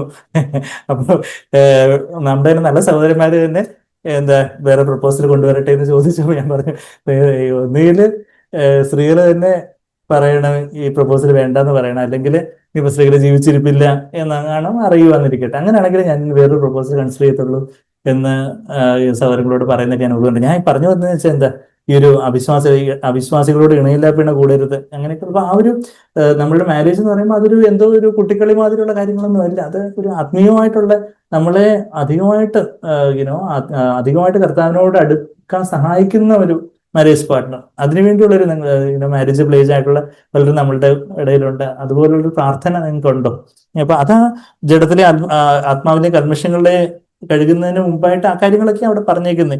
നിങ്ങൾ അവിശ്വാസികളോട്, എവിടെ ഞാൻ വായിക്കുന്നത് ഈ വാക്യം എല്ലാവർക്കും പരിചയമുണ്ട്, 2 Corinthians 6:14. എന്ന് വെച്ചാൽ ഈ കോളേജ് ക്യാമ്പസുകളിലൊക്കെ ഈ ഒരു ഇമോഷണൽ ഇൻവോൾവ്മെന്റിലോട്ട് പെൺകുട്ടികളും ആൺകുട്ടികളും ഒക്കെ അങ്ങ് പോകും. അത് കഴിഞ്ഞിട്ട് പിന്നെ അവർക്ക് അയ്യോ ഞാൻ ഇനി നോ പറഞ്ഞാല് അവർക്ക് വിഷമമാവൂ, കരച്ചിൽ വരുവോ, അവര് ഭക്ഷണം കഴിക്കാതിരിക്കുവോ, അവർ ഉറങ്ങാതിരിക്കുവോ. ഒരു ഭക്ഷണം കഴിക്കാതെ ഉറങ്ങാതിരിക്കും, നമുക്ക് ദൈവത്തിന്റെ ഹിതം എന്താണെന്നുള്ളതല്ലേ നമ്മൾ ചെയ്യേണ്ടത്. ആ ഒരു ഇമോഷണൽ ഇൻവോൾവ്മെന്റിലോട്ട് അൺഹെൽത്തി ആയിട്ടൊക്കെ പോകുന്ന തരത്തിലുള്ള പല കാര്യങ്ങളൊക്കെ നമ്മൾ പലയിടത്തും കാണുകയും കേൾക്കുകയും ചെയ്യുന്നുണ്ട്. ഇനി പറയുന്നത് ഞാനിത് വേറെ തൂണിനോടും ഇവിടെയുള്ള മരത്തിനോടും ഒന്നും അല്ല പറയുന്നത്, നിങ്ങളോട് നിങ്ങൾ ചെറുപ്പക്കാരുടെ മാതാപിതാക്കളോട് പറയുന്നത്. അപ്പൊ അതാ, നിങ്ങൾ അവിശ്വാസികളോട് ഇണയില്ല. Do not be bound together, do not be yoked together. Yoking relationship, yoked ഈ എന്തിനാ പറഞ്ഞ, ഒരു കാളയുടെ കൂടെ ഒരു കഴുതയെ യോക്ക് ചെയ്താൽ എങ്ങനെ ഇരിക്കും? അത് നന്നായിട്ട് വിടാൻ പറ്റൂ. പക്ഷെ കാളയുടെ കൂടെ കാള തന്നെ, സിമിലർ ആയിട്ടുള്ള മൃഗം തന്നെ വേണം. ഇതിന് അങ്ങനെ 2 മൃഗങ്ങളെ ഒരുമിച്ച് യോക്ക് ചെയ്യരുതെന്നൊക്കെ പഴയ നിയമത്തിൽ കൽപ്പന തന്നെ ഉണ്ട്. അപ്പൊ അതുപോലൊരു സിമിലർ കമ്പാറ്റബിലിറ്റി ആത്മീയമായിട്ടും പിന്നെ ഓഫ് കോഴ്സ് ആ ഒരു ദേഹീപരമായിട്ടും ശാരീരികമായിട്ടും ഒക്കെ കമ്പാറ്റബിലിറ്റി എല്ലാം ഉണ്ട്. അതെല്ലാം ഉള്ള ഒരാള് ഒരു 5:3:2 റേഷ്യോ എന്നൊക്കെ സാൻഡ്വേർ പറയുന്ന കണക്ക് ആത്മീയമായിട്ടുള്ള കാര്യങ്ങൾ, സോൾ ദേഹീപരമായിട്ടുള്ള കാര്യങ്ങൾ, ശാരീരികമായിട്ടുള്ള കാര്യങ്ങളൊക്കെ 5:3:2 റേഷ്യോയിലെങ്കിലും ആ ഒരു പ്രൊപ്പോർഷനെങ്കിലും ഒരു കമ്പാറ്റബിലിറ്റി ഒക്കെ ഉള്ള കാര്യങ്ങൾ. അത് അവിശ്വാസികൾ ഇടയനപ്പിണ കൂടരുത്, നീതിക്കും അധർമ്മത്തിനും തമ്മിൽ എന്ത് ചേർച്ച, വെളിച്ചത്തിന് ഇരുളിനോട് എന്ത് കൂട്ടായ്മ, ക്രിസ്തുവിനും ബീലിയാമിനും തമ്മിൽ, അങ്ങനെയൊക്കെ പറഞ്ഞ കാര്യങ്ങൾ കഴിഞ്ഞിട്ട് വിഗ്രഹങ്ങളൊക്കെ വിട്ട് ഇറങ്ങുന്ന കാര്യമൊക്കെ പറഞ്ഞിട്ട് സർവശക്തനായ കർത്താവ് പാൻഡാക്രത്തോന്റെ കഥയൊക്കെ നമ്മൾ കഴിഞ്ഞ ബുധനാഴ്ച എന്നോട് പറഞ്ഞു. അത് കഴിഞ്ഞിട്ടാണ് പറയുന്നത്, പ്രിയമുള്ളവരെ ഈ വാഗ്ദത്തങ്ങള് എന്താ, നിങ്ങളുടെ പുത്രന്മാരും ഒക്കെ ആകുമെന്ന് പറഞ്ഞിട്ട് 7-ാം അധ്യായത്തിന് 1-ാമത്തെ വാക്യത്തിൽ പ്രിയമുള്ളവർ ഈ വാഗ്ദത്തങ്ങൾ നമുക്കുള്ളത് കൊണ്ട് നാം ജഡത്തിലെയും ആത്മാവിലെയും സകല കൽമഷവും നീക്കി നമ്മെ തന്നെ വെടിപ്പാക്കി ദൈവഭയത്തിൽ വിശുദ്ധിയെ തികച്ച്, ജഡത്തിലെയും ആത്മാവിലെയും, ജഡത്തിൽ നിന്ന് വെളിവരുന്ന പാപങ്ങൾ, അതാ ജഡത്തിലെ കൽമഷം, അത് കോപവും ദേഷ്യവും അസൂയൊക്കെ വെളിയിലെ വാക്കുകളായിട്ടും മോഹഭാവമായിട്ടും പ്രവൃത്തികളായിട്ടൊക്കെ വരുമ്പോൾ അത് ജഡത്തിലെ കൽമഷമായി. പക്ഷെ ഇത് തന്നെ ഉള്ളില് ഒരു അത് ജഡത്തില് വെളി വന്നില്ല, പക്ഷെ ഉള്ളിൽ നമ്മുടെ ജഡം ചേർന്നിരിക്കുന്ന ആ ആത്മാവിനെ മലീമസമാകുന്ന ആത്മമനുഷ്യന്റെ ഒരു പൊടിയായിട്ട് ഇരിക്കുന്ന ഒരു കാര്യമായിട്ട്, കാലിലെ പൊടി അന്യോന്യം കാല് കഴുകാൻ, കാലിലെ പൊടി കഴുകി കളയുമെന്ന് പറയുമ്പോൾ ഈ ഒരു ആത്മാവിലെ കൽമഷം നമ്മള് ചിലപ്പോൾ നമ്മളുടെ ഒരു ആത്മീയമായിട്ടുള്ള ചില അലസതയായിരിക്കാം, ചിലപ്പം ചില ഒരു ശീതോഷ്ണാവസ്ഥയായിരിക്കാം. പുറമേ അതൊരു വെളിപ്പെടുന്നില്ല, പക്ഷെ അകമേ ഉള്ള ചില ആന്തരികമായിട്ടുള്ള ആ, ചില കാര്യങ്ങൾ. അപ്പൊ ആ ആത്മാവിലെ കൽമഷങ്ങളെല്ലാം വെടുപ്പാക്കി ദൈവഭയത്തില്, കർത്താവിനുള്ള ഒരു ആരോഗ്യമായ ഭയത്തില് വിശുദ്ധി തികച്ചു കൊള്ളുക, ഒരു പെർഫെക്റ്റിംഗ് ഹോളിനെസ്, ആ ഒരു ആ ഒരു കർത്താവിന്റെ ആ ഒരു ദിവ്യ സ്വഭാവത്തിന് ചേരാത്തത് എന്തും പാപമാണ്. കർത്താവ് ഇപ്പൊ എന്റെ ജീവിതത്തിൽ ചില മനോഭാവങ്ങള്, ചില ഉദ്ദേശ ലക്ഷ്യങ്ങള്, എന്നെ തന്നെ ഞാൻ ഉയർത്തുന്നു, എന്നെ തന്നെ ഞാൻ യുനോ അതുപോലെ എന്നെ കുറിച്ച് തന്നെ ഞാൻ വലിയ പ്രൗഡായിട്ട് ചിന്തിക്കുന്നു. അങ്ങനെയൊക്കെയുള്ള നീളത്തിന്റെ ചിന്തകളായിരിക്കാം, അശുദ്ധിയുടെ ചിന്തകളായിരിക്കാം, അസൂയയുടെ ചിന്തകളായിരിക്കാം, പിന്നെന്താ വൈരാഗ്യത്തിന്റെയും കയ്പിന്റെയും ചിന്തകളായിരിക്കാം. അങ്ങനെ നമ്മുടെ ചിന്തകള്, വാക്കുകള്, പ്രവൃത്തികളിലൊക്കെ ഉള്ള ആ കാര്യങ്ങളൊക്കെ ദൈവഭയത്തില്, ഈ കർത്താവിന്റെ ദൈവഭയം എന്ന് പറയുമ്പോൾ ആ ഒരു രണ്ട് വാക്യം കൂടെ, ഇത് 2 കൊരിന്ത്യർ 5-ാം അധ്യായം, ഇപ്പൊ നമ്മള് 7-ാം അധ്യായത്തിന് ഒന്നല്ലേ, 5-ാം അധ്യായത്തിന്റെ 10-ാമത്തെ വാക്യത്തില് 10ഉം 11ഉം നമ്മൾ നോക്കുമ്പോൾ 11-ാമത്തെ വാക്യത്തിൽ ആകയാൽ കർത്താവിനെ ഭയപ്പെടണം എന്ന് അറിഞ്ഞിട്ട്. അപ്പൊ കർത്താവിനോടുള്ള ഭയത്തെക്കുറിച്ച് പറയുമ്പോൾ ഒരു തൊട്ട് മുമ്പ് എന്താ പറയുന്നേ? 10-ാമത്തെ വാക്യം വായിച്ചു. ഈ ആരോഗ്യകരമായ ദൈവഭയം എങ്ങനെ നമുക്ക് ഉണ്ടാവുന്നേ? പരിശുദ്ധാത്മാവാണ് ദൈവഭയത്തിന്റെ ആത്മാവ്. നമ്മളത് ഏഷ്യാവ് 11-ന്റെ 2-3 വാക്യങ്ങൾ നമുക്കറിയാം. Spirit of the fear of the Lord, 7 aspects ഒക്കെ അവിടെ പറയുന്ന, 7 ഗുണഗണങ്ങളൊക്കെ പറയുന്ന കാര്യം നമുക്കറിയാം. അപ്പൊ 11-ാമത്തെ വാക്കിൽ ആകെ കർത്താവിനെ ഭയപ്പെടണം, therefore knowing the fear of the Lord എന്ന് പറയുമ്പം അതിന് തൊട്ട് മുമ്പ് എന്താ? therefore എന്ന് പറയുമ്പോൾ വാട്ട് ഇസ് ഇറ്റ് therefore? അതിന് തൊട്ട് മുമ്പ് എന്താ പറയുന്നത്? 10-ാമത്തെ വാക്യം, അവനവൻ ശരീരത്തിൽ ഇരിക്കുമ്പോൾ ചെയ്തത് നല്ലതാകിലും തീയതാകിലും അതിന് തക്കവണ്ണം പ്രാപിക്കേണ്ടത് നാം എല്ലാവരും ക്രിസ്തുവിന്റെ ന്യായാസനത്തിന് മുമ്പാകെ വെളിപ്പെടേണ്ടതാകുന്നു. നിങ്ങൾ എല്ലാവരും എന്നല്ല പറയുന്നത്, നാം എല്ലാവരും, പൗലോസ് അപ്പോസ്തലനും കൂടെ ചേർന്ന് എല്ലാവരും, നമ്മൾ വിശ്വാസികളായിട്ടുള്ള എല്ലാവരും കർത്താവിന് ന്യായാസനത്തിന് മുമ്പാകെ. കർത്താവ് രണ്ടാമത് വരുമ്പം 1000 വർഷക്കാലം ഭരണം തുടങ്ങുന്ന ആ സന്ദർഭത്തിൽ തന്നെ കർത്താവ് മൃതന്മാർക്ക് പ്രതിഫലം നൽകും എന്ന് പറയുമ്പോൾ അവിടെ ആ സമയത്ത് നമ്മൾ കർത്താവിന്റെ മുമ്പാകെ ഒരു കണക്ക് കൊടുക്കാനായിട്ട് നിൽക്കുക. അപ്പം കർത്താവിന്റെ ആ ഒരു സ്നേഹം നിറഞ്ഞ കണ്ണുകൾ നമ്മൾ നോക്കുമ്പോൾ, അയ്യോ കർത്താവെ, ഞാൻ അത്ര മരമണ്ടനായിട്ട് ഈ ഭൂമിയിൽ ജീവിച്ച്, ഞാൻ എനിക്ക് വേണ്ടി തന്നെ ജീവിച്ച് കളഞ്ഞല്ലോ, പാഴാക്കിയല്ലോ, ഇനിയിപ്പോ ഒരു അവസരം കൂടെ തന്നാൽ കൊള്ളായിരുന്നു എന്നൊക്കെ പറഞ്ഞാൽ അതിന് ഫലമുണ്ടോ? ആ ഒരു ദൈവഭയം, കർത്താവിന്റെ മുമ്പാകെ ഞാൻ ചെന്ന് നിൽക്കണമല്ലോ, എന്റെ ജീവിതത്തിന് കണക്ക് കൊടുക്കണമല്ലോ. ഇപ്പൊ നമുക്ക് മനുഷ്യരെയൊക്കെ പറ്റിക്കാം, നമുക്ക് അപ്പനമ്മമാരെ പറ്റിക്കാം, എൽഡേഴ്സിനെ പറ്റിക്കാം, ടീച്ചേഴ്സിനെ പറ്റിക്കാം, നാട്ടുകാരെ പറ്റിക്കാം, എല്ലാവരെയും പറ്റിക്കാം, ഭാര്യയെ പറ്റിക്കാം, ഭർത്താവിനെ പറ്റിക്കാം, മക്കളെയോ അപ്പനമ്മമാരെയൊക്കെ പറ്റിക്കായിരിക്കും. പക്ഷെ കർത്താവെ, എല്ലാം കാണുന്ന അങ്ങയുടെ മുമ്പാകെ ഞാൻ ഒരു നാളില് ഞാൻ നിൽക്കേണ്ടി വരും. അപ്പൊ അത് ഒരു ദൈവഭയം, ആരോഗ്യകരമായിട്ടുള്ള ഒരു ദൈവഭയം. കർത്താവെ, അവിടുത്തെ മുമ്പാകെ എനിക്ക് ജീവിക്കണം. ആ ദൈവഭയത്തിലാണ് നമ്മൾ വിശുദ്ധിയെ തികയ്ക്കണം. അപ്പൊ അതാ നമ്മളിപ്പം വായിച്ചു തുടങ്ങി. എന്താ 1 തെസ്സലോനിക്കർ 4:3 എന്താ വായിച്ചു തുടങ്ങി? ദൈവത്തിന്റെ ഹിതം. ദൈവത്തിന്റെ ഹിതം എങ്ങനെ അറിയുന്ന സഹോദര? വേറെ ദൈവത്തിന്റെ ഹിതം അറിയുന്നത് എങ്ങനെ? പലർക്കും ഉള്ള ചോദ്യം. പക്ഷെ ഇവിടെ വളരെ വെളിപ്പെട്ട ഒരു ദൈവത്തിന്റെ ഹിതം എന്താ? സാങ്ക്ടിഫിക്കേഷൻ, വിശുദ്ധീകരണം. കർത്താവാണ് നമ്മളുടെ വിശുദ്ധീകരണം എന്നുള്ള വാക്യം കൂടെ വായിച്ചാൽ അങ്ങനെ നിർത്താം. നമ്മൾ വേറെ വായിച്ചായിരുന്നു 1 കൊരിന്ത്യർ 1:30 എന്താ നമ്മളുടെ വിശുദ്ധീകരണം എന്ന് പറയുമ്പോൾ അതൊരു ലൈഫ് ലോങ് പ്രോസസ്സാണ്. നമ്മൾ വീണ്ടും ജനം പ്രാപിച്ച ആ നിമിഷം മുതൽ കർത്താവിന്റെ വരവ് വരെ, അല്ലെങ്കിൽ നമ്മുടെ മരണം വരെ ഒരു വർദ്ധമാനമായ രീതിയിൽ സംഭവിക്കേണ്ട ഒരു കാര്യമാണ്.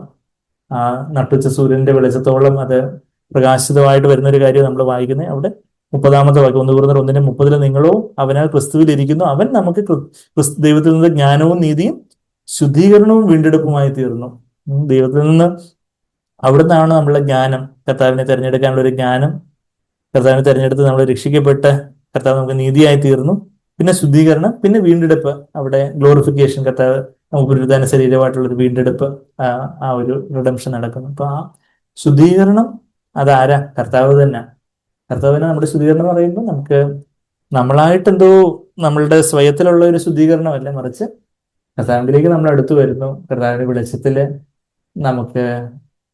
വെളിച്ചത്തില് കർത്താവിനെ വേദനിപ്പിക്കുന്ന പല കാര്യങ്ങളൊക്കെ കർത്താവ് നമുക്ക് ചൂണ്ടിക്കാണിച്ചു തരുമ്പം അവിടെ നമ്മൾ ന്യായീകരിച്ച് മെഴുകാതെ, കർത്താവെ, ഞാനാണ് പാപി, എന്നോട് ക്ഷമിക്കണം, എനിക്ക് ഇതിൽ നിന്നൊരു വിടുതൽ തരണം, ഈ പണസ്നേഹത്തിൽ നിന്ന്, മനുഷ്യമാനത്തിൽ നിന്ന്, മനുഷ്യമാനം അന്വേഷിക്കുന്നതിൽ നിന്ന്, ജടിക സുഖങ്ങളിൽ നിന്നൊക്കെ, ജടിക പാപങ്ങളിൽ നിന്നൊക്കെ ഒരു വിടുതൽ എനിക്ക് നൽകണേ കർത്താവെ. നമ്മൾ അവിടെ ന്യായീകരിക്കാതെ, point out anything in me that makes you sad. 139-ാം സങ്കീർത്തനത്തിന്റെ 24-ാമത്തെ വാക്യം ലിവിംഗ് ബൈബിളിൽ പറയുന്ന ആ ഒരു പരിഭാഷയല്ല, ആ ഒരു പരാവർത്തനം, പാരഫ്രൈസ്, പോയിന്റ് ഔട്ട്, വ്യസനത്തിനുള്ള മാർഗം എന്നിലുണ്ടോ എന്ന് നോക്കി നമ്മൾ അവിടെ വായിക്കുന്നുണ്ട്. മലയാളം ബൈബിളിൽ വ്യസനത്തിനുള്ള മാർഗം, കർത്താവിനെ വേദനിപ്പിക്കുന്ന എന്തെങ്കിലും. ഇന്ന് ഞാൻ കർത്താവിന്റെ മുമ്പാകെ ആയിരിക്കുമ്പോൾ യേശു കർത്താവിനെ വേദനിപ്പിക്കുന്ന എന്തെങ്കിലും എൻ്റെ ജീവിതത്തിലുണ്ടോ കർത്താവെ? എൻ്റെ ചിന്തകളിലെ, വാക്കുകളിലെ, എൻ്റെ ഉദ്ദേശങ്ങളിലെ, മനോഭാവങ്ങളിലെ, എൻ്റെ വികാരങ്ങളിലെ, ആഗ്രഹങ്ങളിലൊക്കെ കർത്താവെ, എൻ്റെ മുഖഭാവങ്ങളിലും എൻ്റെ വാക്കുകളിലോ പ്രവൃത്തികളിലോ ഒക്കെ അങ്ങ് വേദനിപ്പിക്കുന്ന കാര്യങ്ങൾ എന്തെങ്കിലും ഉണ്ടെങ്കിൽ, അങ്ങേക്ക് ചേരാത്തതായിട്ട്, അവിടുത്തെ ആ സ്റ്റാൻഡേർഡിന് ചേരാത്തതായിട്ട് എന്തെങ്കിലുമൊക്കെ എന്നിലുണ്ടെങ്കിൽ കർത്താവെ എനിക്ക് ചൂണ്ടിക്കാണിച്ചു തരണമേ. ഇതിൽ നിന്നൊക്കെ കർത്താവെ എനിക്ക് അങ്ങ് നിർമ്മലനായിരിക്കുന്ന പോലെ ആ വാക്യം നമ്മൾ വായിച്ചു കേട്ടു. 1 യോഹന്നാൻ 3:3 അതിലേക്ക് പോകുന്നില്ല. നമുക്കറിയാം കർത്താവ് നിർമ്മലനായിരിക്കുന്നത് പോലെ നിങ്ങളതിനെ നിർമ്മലീകരിക്കുക. കർത്താവ് വരൂ എന്നുള്ളൊരു പ്രത്യാശ നമുക്കുണ്ടെങ്കിൽ യേശുവിന്റെ ആ ഒരു സ്റ്റാൻഡേർഡ് കണ്ട് കർത്താവെ ഒരു ദിവസവും അതിനെ നിർമ്മലീകരിക്കാൻ ലോകത്തിൻ്റെതായിട്ടുള്ള കാര്യങ്ങൾ ആ ഒരു നമ്മളിപ്പം വിവാഹത്തിന്റെ കാര്യങ്ങളെ കുറിച്ചുള്ള കാര്യങ്ങൾ നമ്മൾ കേട്ടു. അതുപോലുള്ള ഓരോ കാര്യങ്ങളൊക്കെ ഓരോ കാര്യത്തിലും കർത്താവിനെ അവിടുത്തെ ഹിതം മാത്രം മതി. കർത്താവ് അവിടുത്തെ വചനപ്രകാരം, അവിടുത്തെ ഹിതപ്രകാരം ആ ഒരു നമുക്ക് ഏതൊരു കാര്യവും ഈ എസ്പെഷ്യലി മാരേജ് റിലേഷൻഷിപ്പ് നമ്മൾ കൂടുതൽ ആത്മീയരാക്കുന്ന, കൂടുതൽ കർത്താവിന് വേണ്ടി എരിവുമാറാക്കുന്ന ആ ഒരു തീക്ഷ്ണതയുള്ള അതുപോലെയുള്ള ചോയ്സസ്, അതുപോലെ അതിനുവേണ്ടി നമ്മുടെ യൗവനക്കാർ എത്ര പേര് പ്രാർത്ഥിക്കുന്നുണ്ട് കർത്താവെ. അതുപോലുള്ളൊരു കർത്താവെ എനിക്ക് അപ്പൊ അങ്ങനെ ആ പ്രാർത്ഥന ഇല്ലാത്തത് കൊണ്ടാണ് ആരെങ്കിലുമൊക്കെ വിളിക്കുകയോ പറയുകയോ ഒക്കെ ചെയ്യുമ്പോൾ ഒക്കെ പലരും ഒക്കെ അങ്ങ് വീണു പോകുന്നു. വീണുതാ കിടക്കുന്നു ധരിത്രിയിൽ എന്ന് പറഞ്ഞത് എന്താ കാരണം? അവർക്ക് അതുപോലൊരു ഒരുക്കമില്ലായിരുന്നു. പെട്ടെന്ന് വന്ന് ആരോ വന്ന് സൂചിപ്പിക്കുന്ന പല വർത്തമാനങ്ങളും കാര്യങ്ങളും ഒക്കെ പറഞ്ഞപ്പോൾ ഒന്ന് ഒന്ന് അത് പറഞ്ഞിട്ടിരിക്കാൻ കുറച്ചൊരു ഇഷ്ടം. അപ്പൊ അങ്ങനെ കുറച്ചൊരു ഇമോഷണലി ഇൻവോൾവ് ആയി ഞാൻ പറയുന്നത് ഒത്തിരി പേരെ കൗൺസിൽ ചെയ്യുന്ന ഒരാളെന്ന നിലയിൽ പറയും, ഒരുപാട് ഇതുപോലുള്ള ഒത്തിരി ചതിക്കുഴികൾ നമ്മൾ കാണുന്നുണ്ട്. അങ്ങനെ അവരങ്ങ് വെറുതെ ഒരു ഫ്രണ്ട്ഷിപ്പ് അങ്ങനെ സംസാരിച്ചുകൊണ്ടിരിക്കുന്നു. ജസ്റ്റ് സംസാരിച്ചുകൊണ്ടിരിക്കാൻ ഒരു സുഖം. അങ്ങനെ കുറച്ച് കഴിയുമ്പം പിന്നെ അങ്ങ് വീണുതാ കിടക്കുന്നു. ആ ഒരു ഇമോഷണൽ ഇൻവോൾവ്മെന്റ് പിന്നെ അയ്യോ ഒത്തിരി അങ്ങ് അടുത്തു പോയി. എല്ലാം ഓരോ കഥകളും കാര്യങ്ങളും ഒക്കെ കഥകളൊക്കെ അങ്ങ് അടുത്തു പോയി എന്നുള്ള കാര്യത്തിൽ. പക്ഷെ ഇനിയിപ്പോ എന്തൊക്കെയാണെന്നുണ്ടെങ്കിലും ദൈവത്തിന്റെ ഹിതം കർത്താവേ, ദൈവത്തിന്റെ ഹിതം മാത്രമേ എൻ്റെ ജീവിതത്തിൽ നടക്കണം.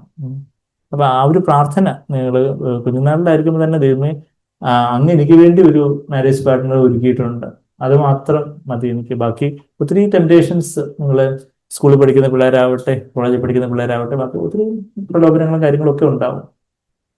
അങ്ങോട്ട് നോക്കണം, സംസാരിക്കണം, ഒന്ന് മിണ്ടണം, പറയണം, അടുത്തിരിക്കണം. അല്ലെങ്കിൽ ചിലത് ഇങ്ങോട്ട് വരും. അപ്പോഴൊക്കെ എന്താ പറയുക, യോസഫിനെ പോലെ ഇറങ്ങി ഓടണം.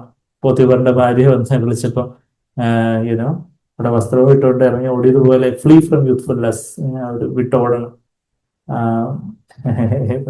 അവിടെ വലിയൊരുള്ള ഒരു ചെറുപ്പക്കാരൻ മോന്റെ ഒരു ഉദാഹരണം എന്റെ അമ്മ പറഞ്ഞു കേട്ടിട്ടുണ്ട്.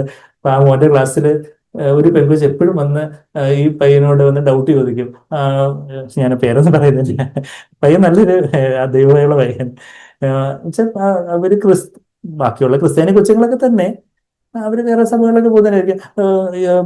സോ ആൻഡ് സോ ഈ ഡൗട്ട് ഇതെന്താ ഇങ്ങനെ പയ്യന്റെ കാര്യം മനസ്സിലായി. എപ്പോഴും ഇങ്ങനെ അടുത്തോട്ട് വന്ന് ഡൗട്ട് ചോദിക്കുന്ന കാര്യം അവരോട് ഒന്ന് ഡൗട്ട് ചോദിച്ചു, അല്ലെങ്കിൽ ടീച്ചറിനോട് ചോദിച്ചു, സ്ട്രോങ് ആയിട്ട് കുറച്ച് കാര്യങ്ങൾ പറഞ്ഞപ്പോൾ പിന്നെ മറ്റേ മെസ്സേജ് കിട്ടി, പിന്നെ ഡൗട്ടും ഇല്ല, കാര്യങ്ങളും ഇല്ല. അപ്പൊ അതുപോലൊക്കെയുള്ള ആ ഒരു ഈ അനാരോഗ്യകരമായിട്ടുള്ള ഒരു കാര്യങ്ങളൊക്കെ വരുമ്പോൾ ഒരു ഓപ്പോസിറ്റ് ജെൻഡറുമായിട്ടുള്ള ഒരു ആരോഗ്യകരമായിട്ടുള്ള ഒരു അകലം പാലിക്കുന്ന കാര്യങ്ങളിലൊക്കെ ഉള്ള ഒരു വിശുദ്ധീകരണം, ആ കാര്യങ്ങളിലൊക്കെ ദൈവത്തിന്റെ ഹിതം എന്താണോ അത് മാത്രം, അതാ മാരേജ് വിളയിച്ച് ആവും, ദൈവത്തിന്റെ ഹിതം മാത്രം നടക്കണം എന്നുള്ള ഒരു പ്രാർത്ഥന. ബാക്കി എല്ലാ ചതിക്കുഴിയിൽ നിന്ന് കർത്താവെ എന്നെ രക്ഷിക്കണേ എന്നുള്ളൊരു പ്രാർത്ഥന നിങ്ങൾ ചെറുപ്പക്കാരുടെ രൂപത്തിൽ പ്രാർത്ഥിക്കണം. നിങ്ങൾ ചിലപ്പോൾ കൊച്ചു ക്ലാസ്സിൽ പഠിക്കുന്ന പിള്ളേരായിരിക്കും, എനിക്ക് കൊച്ചു ക്ലാസ്സിലും ഒക്കെ ഇതുപോലുള്ള കാര്യങ്ങളെല്ലാം നടക്കുന്നത്. അപ്പോൾ ആ ഒരു പ്രാർത്ഥന, അതുപോലുള്ള ഒരു കാര്യങ്ങളൊന്നും അങ്ങനെ നമ്മുടെ സഭയിൽ ഒരാൾക്ക് അതുപോലുള്ള ഒരു വീഴ്ചയോ ചതിക്കുഴിയോ ഉണ്ടാകരുത് എന്നുള്ളൊരു ഒരു ആഗ്രഹത്തോടെ, ഭാരത്തോടെ ഞാൻ പറയുന്നത്. അല്ലാതെ ഇതെന്തോ വലിയ വലിയ കാര്യം, ഈ കാര്യങ്ങളൊക്കെ ഇപ്പൊ ഇവിടെ സഭയെ വിളമ്പുന്നതെന്ന് ചോദിക്കരുത്. വെച്ചാൽ ഇതുപോലുള്ള കാര്യങ്ങളൊക്കെ കേൾക്കേണ്ടവരായിട്ടുണ്ട്. അതുകൊണ്ടാണ് ദൈവം അതുപോലെ കർത്താവിന് നമ്മുടെ വിശദീകരണം ആകുവാൻ, കർത്താവിന് ചേരാത്തതായിട്ടുള്ള, കർത്താവിനെ വേദനിപ്പിക്കുന്ന കാര്യങ്ങളിൽ നിന്നെല്ലാം മനസ്സന്തരത്തോടായിരിക്കും ദൈവം നമ്മളെ ജീവിതത്തിൽ സഹായിക്കട്ടെ. സ്വന്തം പ്രയത്നമല്ല, എന്നാ അവിടുന്ന് മതിയായവനാണ്. അവിടുന്നാണ് എൻ്റെ വിശദീകരണം. കർത്താവിനെ എന്നെ സ്നേഹിക്കുന്നവൻ എൻ്റെ കൽപ്പനകളെ പ്രമാണിക്കുന്ന നമ്മളെ യോഹന്നാൻ 14:15 നമ്മൾ വായിക്കുന്നത്. അയ്യോ വിശുദ്ധമാവണമല്ലോ എന്ന് പറഞ്ഞുള്ള ഒരു കൈകാലിട്ടടിപ്പല്ല, ഒരു സ്വയപ്രയത്നമല്ല, എന്നാൽ മറിച്ച് ആ ആത്മമണവാളിനോടുള്ള വലിയൊരു സ്നേഹം. ആ സ്നേഹത്തിൽ കർത്താവെ, എനിക്ക് അങ്ങേ വേദനിപ്പിക്കുന്ന കാര്യങ്ങളിലേക്കൊന്നും എനിക്ക് പോകേണ്ട കർത്താവെ. അങ്ങയോടുള്ള കൂട്ടായ്മയിൽ എനിക്ക് ചെയ്യാൻ പറ്റുന്ന കാര്യങ്ങൾ, കാണാൻ പറ്റുന്ന കാര്യങ്ങൾ, കേൾക്കാൻ പറ്റുന്ന കാര്യങ്ങൾ, അതാണ് ഏറ്റവും വലിയ സന്തോഷം. അവിടുത്തെ സന്നിധിയിലാണ് ആനന്ദത്തിന്റെ പരിപൂർണത. ബാക്കി ലോകത്തിന്റെ ഇമ്പങ്ങളും കാര്യങ്ങളും ഒക്കെ തൽക്കാലം ഭോഗം, പാപത്തിന് തൽക്കാലം ഭോഗമാണ്. എന്നാൽ നിത്യമായിട്ടുള്ള സന്തോഷം കർത്താവെ അങ്ങയുടെ പക്കലാണ്. നമ്മൾ ഈ പാട്ട് പാടുമ്പോഴും എന്നെ കാക്കുവാനായിട്ട്, എന്നെ കരുതുവാനായിട്ട് പ്രലോഭനങ്ങളുടെ പല ആപത്തുകളിലൊക്കെ, അതാ നമ്മൾ ഒന്നാമത്തെ സ്റ്റാൻസിൽ ആപത്തുകളിലൊക്കെ ഒരു നൽതുണയായിട്ട്, പെരുന്താപത്തിൽ നൽ തണൽ താൻ. ഇന്ന് നമുക്ക് അക്ഷരികമായിട്ടും പെരുന്താപമാണ് നമുക്കുള്ളത് ചുറ്റും. എന്നാൽ അത് മാത്രമല്ല, ആത്മീയമായിട്ട് ഉള്ള പല അവസ്ഥകളിൽ നമുക്കൊരു തണലായിട്ട്, നമ്മളെ പ്രൊട്ടക്റ്റ് ചെയ്യുന്നതിനായിട്ടുള്ള കർത്താവിൽ നമ്മൾ തന്നെ ഏൽപ്പിച്ചു കൊടുക്കുന്ന കർത്താവെ, ഇന്നതിനെ വിശദീകരിക്കാൻ ഞാൻ ഏറ്റവും അശക്തനാണ്. കർത്താവെ, എന്നെ സഹായിക്കണമേ. അവിടുത്തെ പരിശുദ്ധാത്മാവിൻ്റെ പ്രേരണയ്ക്കനുസരിച്ച് ഓരോ കാര്യങ്ങളും ചെയ്യുവാൻ, എന്നെ തന്നെ വിശദീകരിക്കാൻ എന്നെ സഹായിക്കണമേ എന്നുള്ള ഒരു പ്രാർത്ഥനയോടെ നമ്മൾ തന്നെ കർത്താവിനെ ഭരമേൽപ്പിച്ചുകൊണ്ട് നമുക്ക് പാടാം.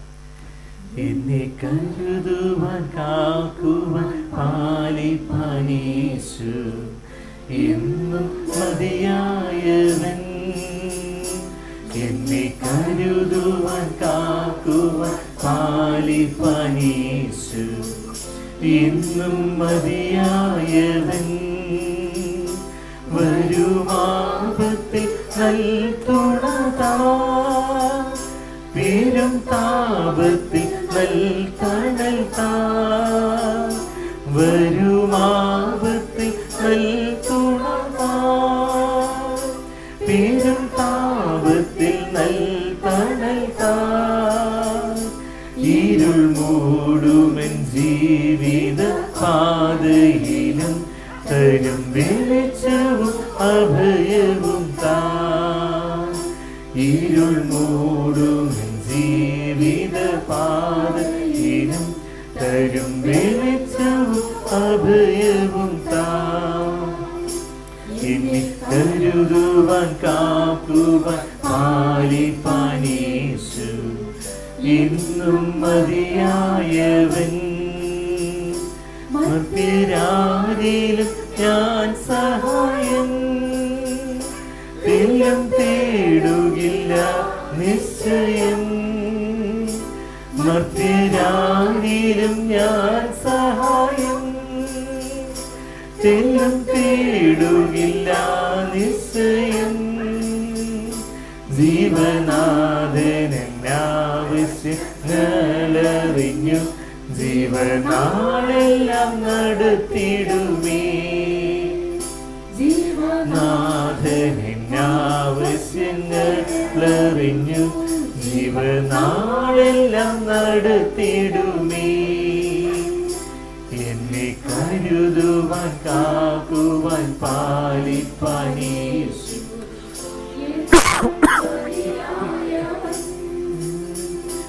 എന്റെ ഭാരങ്ങൾ തൻ ചുമലിൽ വെച്ചു ഞാനിന്നു വിശ്രമിക്കും.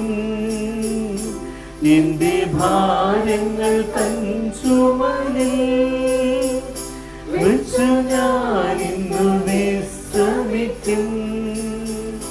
ദുഃഖവേളയിലും പുതുഗീതങ്ങൾ ഞാൻ പാടിയാനെന്റെ ആശ്വസിക്കും. ദുഃഖവേളയിലും പുതുഗീതങ്ങൾ ഞാൻ പാടിയാനെന്റെ ആശ്വസിക്കും. എന്നെ കരുതുവാൻ കാക്കുവാൻ പാലിപ്പാൻ യേശു എന്നും മതിയായവൻ. ഒരു സൈന്യവും എനിക്കെതിരെ വരുമെന്നാലും ഞാൻ ഭ്രമിക്കാം. ഒരു സൈന്യമെനിക്കെതിരെ വരുമെന്നാലും ഞാൻ ഭ്രമിക്കാം. തിരുച ചിറകുകളാല് മറയ്ക്കുമതാൽ ഒരു ദോഷം എനിക്കു വരാം. ചിറകുകളാലവൻ മറയ്ക്കുമതാൽ ഒരു ദോഷം എനിക്കു വരാം.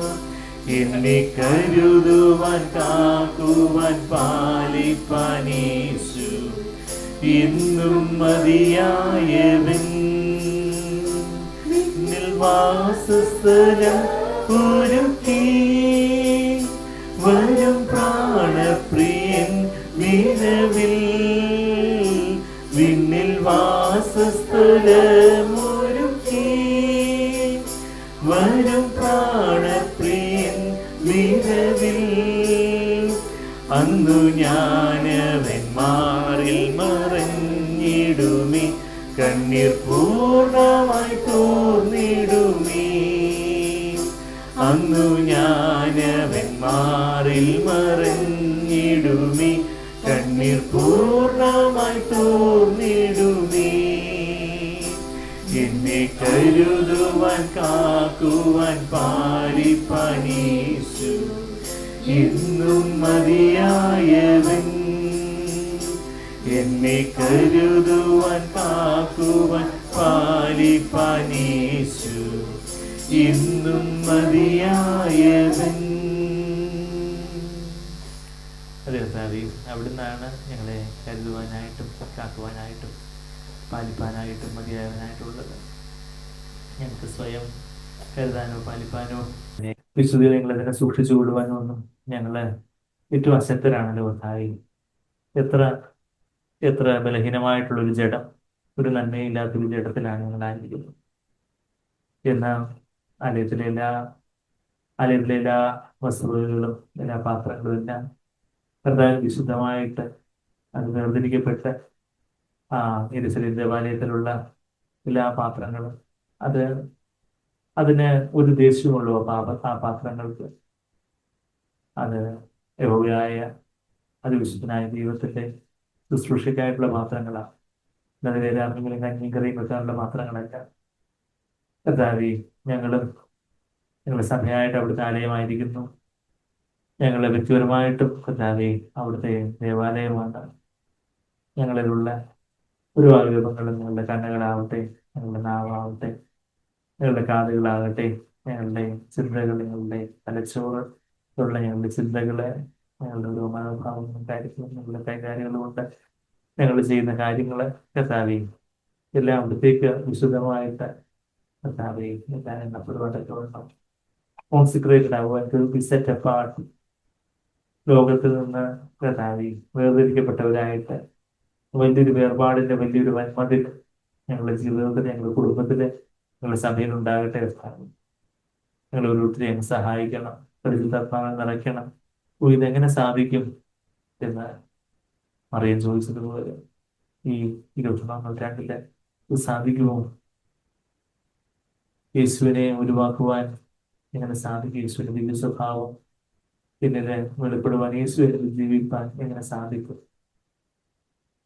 ദൈവത്തിൽ നിന്നും അസാധ്യമായിട്ടുള്ള പരിശുദ്ധാത്മാവിന്റെ മേൽ നിലനിൽക്കും. നിങ്ങൾ യേശുവാകും. പരിശുദ്ധാത്മാവ് നമ്മളെ ഒത്തിരി നേരിടട്ടെ. Holy spirit will overshadow you. പരിശുദ്ധാത്മ നമ്മുടെ മേൽ വന്ന് നമ്മളെ നിറച്ച് യേശുവിനെ നമ്മുടെ ആത്മാവിനെ രൂപപ്പെടുത്തട്ടെ. അധികമായിട്ട് രൂപപ്പെടുത്തട്ടെ. ഞാനല്ലേ ക്രിസ്തുവിനെ ജീവിക്കേണ്ടത്. ജഡത്തിനെ അനുസരിച്ച് നടക്കുകയല്ല, മറിച്ച് ആത്മാവിനെ അനുസരിച്ച് നടന്നാൽ ജഡത്തിന്റെ പ്രവൃത്തികൾ നിവർത്തിക്കുകയും. പരിശുദ്ധാത്മാവിന്റെ പ്രേരണകൾ ഓരോ സമയത്തും എങ്ങനെ സമയം ചെലവഴിക്കണം, എന്ത് നോക്കണം, എന്ത് കാണണം, എന്ത് ന്യൂസ് എത്ര നോക്കണം, എവിടെ നോക്കണം, എവിടെ കാണണം, വായിക്കണം, ഓരോ കാര്യങ്ങളിൽ കർത്താവേ റോഡിലൂടെ നടക്കുമ്പോഴും യാത്ര ചെയ്യുമ്പോഴും ഒക്കെ കർത്താവേ ഞങ്ങളുടെ കണ്ണുകളെ, ഞങ്ങളുടെ ചിന്തകളെ എല്ലാം അവിടത്തേക്ക് വിശുദ്ധമായിരിക്കട്ടെ. അവിടുത്തെ മുമ്പാകെയുള്ള ഒരു ജീവിതം അതെ കർത്താവേ ഞങ്ങളെ സഹായിക്കണം. ജഡത്തിലെ കൽമഷങ്ങളെ മാത്രമല്ല, ആത്മാവിലെ കൽമഷങ്ങൾ അത് വേറെ ആർക്കെയും മുമ്പാകെ അത് വെളിപ്പെട്ടിട്ടില്ലെങ്കിലും കർത്താവേ അവിടുത്തെ മുമ്പാകെ അത് അനുഭവം അനുഭവമായിട്ടില്ല നമുക്ക് ഭാഗ്യമായിരിക്കുന്നു. അവിടത്തേക്കാണ് ഞങ്ങൾ കാര്യമുള്ളത്. ആ കർത്താവ് അതുകൊണ്ട് ഏത് വാളിനേക്കാട്ടിലും മൂർച്ചയുള്ള, ഏത് ഇരുവായ്ത്തലയുള്ള വാളിനേക്കാളും മൂർച്ചയുള്ളതായിട്ടുള്ള അവിടുത്തെ വചനം കർത്താവ് ഞങ്ങളുടെ ജനഭാഗത്തിൽ സ്വീകരിച്ചിട്ട് ആ ആത്മാവിന്റെയും ദേഹിയുടെയും ആകൃഷ്ടനായിട്ടുള്ള വേർതിരിക്കുന്നതായിട്ടുള്ള ജനഭാഗത്തിൽ സ്വീകരിച്ചിട്ട് കർത്താവെ ഞങ്ങളുടെ ഹൃദയാന്തരംഗത്തിലുള്ള ഞങ്ങളുടെ ദേഹിയിലുള്ള ഞങ്ങളുടെ ഓരോ വിചാരങ്ങളും ഒക്കെ കർത്താവെ അതിനെ ന്യായം വിധിക്കുവാനൊക്കെ വേണം ദൈവജനത്തിനെ വിളിച്ച് ഞങ്ങൾ തരണമെന്ന് പ്രാർത്ഥിക്കുന്നു. കർത്താവെ രക്ഷയെ പ്രവർത്തിച്ചെടുക്കുവാൻ salvation with fear and trembling ആയിട്ടുള്ള നിറയിലൂടെ ഞങ്ങളുടെ രക്ഷ പ്രവർത്തിച്ചെടുക്കുവാനൊക്കെ വേണം കർത്താവെ സഹായിക്കണം. അവിടെ നിന്നാണ് ഞങ്ങളുടെ ഉള്ളിൽ പ്രവർത്തിക്കുന്നത്.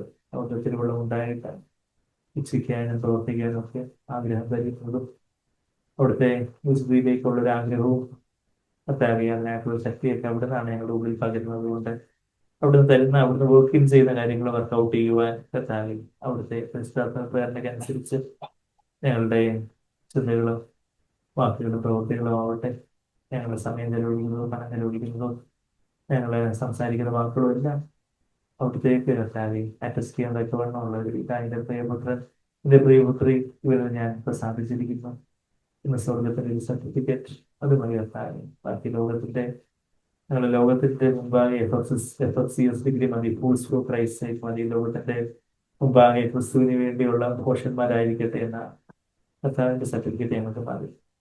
നന്ദി കർത്താവെ, നന്ദി. നമുക്ക് എല്ലാവർക്കും കർത്താവിനെ കരങ്ങൾ ഉയർത്തിക്കാൻ, നമുക്ക് ശബ്ദം ഉയർത്തി കർത്താവിനെ സ്തുതിക്കാം. നന്ദി കർത്താവെ, വചനത്തിനായിട്ട് നമ്മളെ സ്തുതിക്കാം, നമ്മെ തന്നെ ഏൽപ്പിച്ചു കൊടുക്കാം. നന്ദി കർത്താവെ, നന്ദി. ഹല്ലേലൂയ, ഹല്ലേലൂയ. Thank you Father. Praise praise praise. ഹല്ലേലൂയ. Thank you Father. Thank you Lord. Thank you father.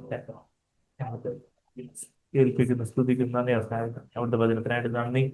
നന്ദി പിതാവേ, അവിടുന്ന് തന്ന വചനത്തിനായിട്ട് നന്ദി. ആ വചനപ്രകാരം ജീവിപ്പാൻ ഞങ്ങൾക്ക് ഒത്തിരിയും സഹായകൻ സഹായിക്കാൻ പോകുന്ന സ്തുതിക്കുന്നു. പ്രാർത്ഥനയ്ക്ക് നന്ദി. എല്ലാ വിശ്വന്റെ ഹൃദയത്തെ മാതിരിയുള്ള ആമേൻ.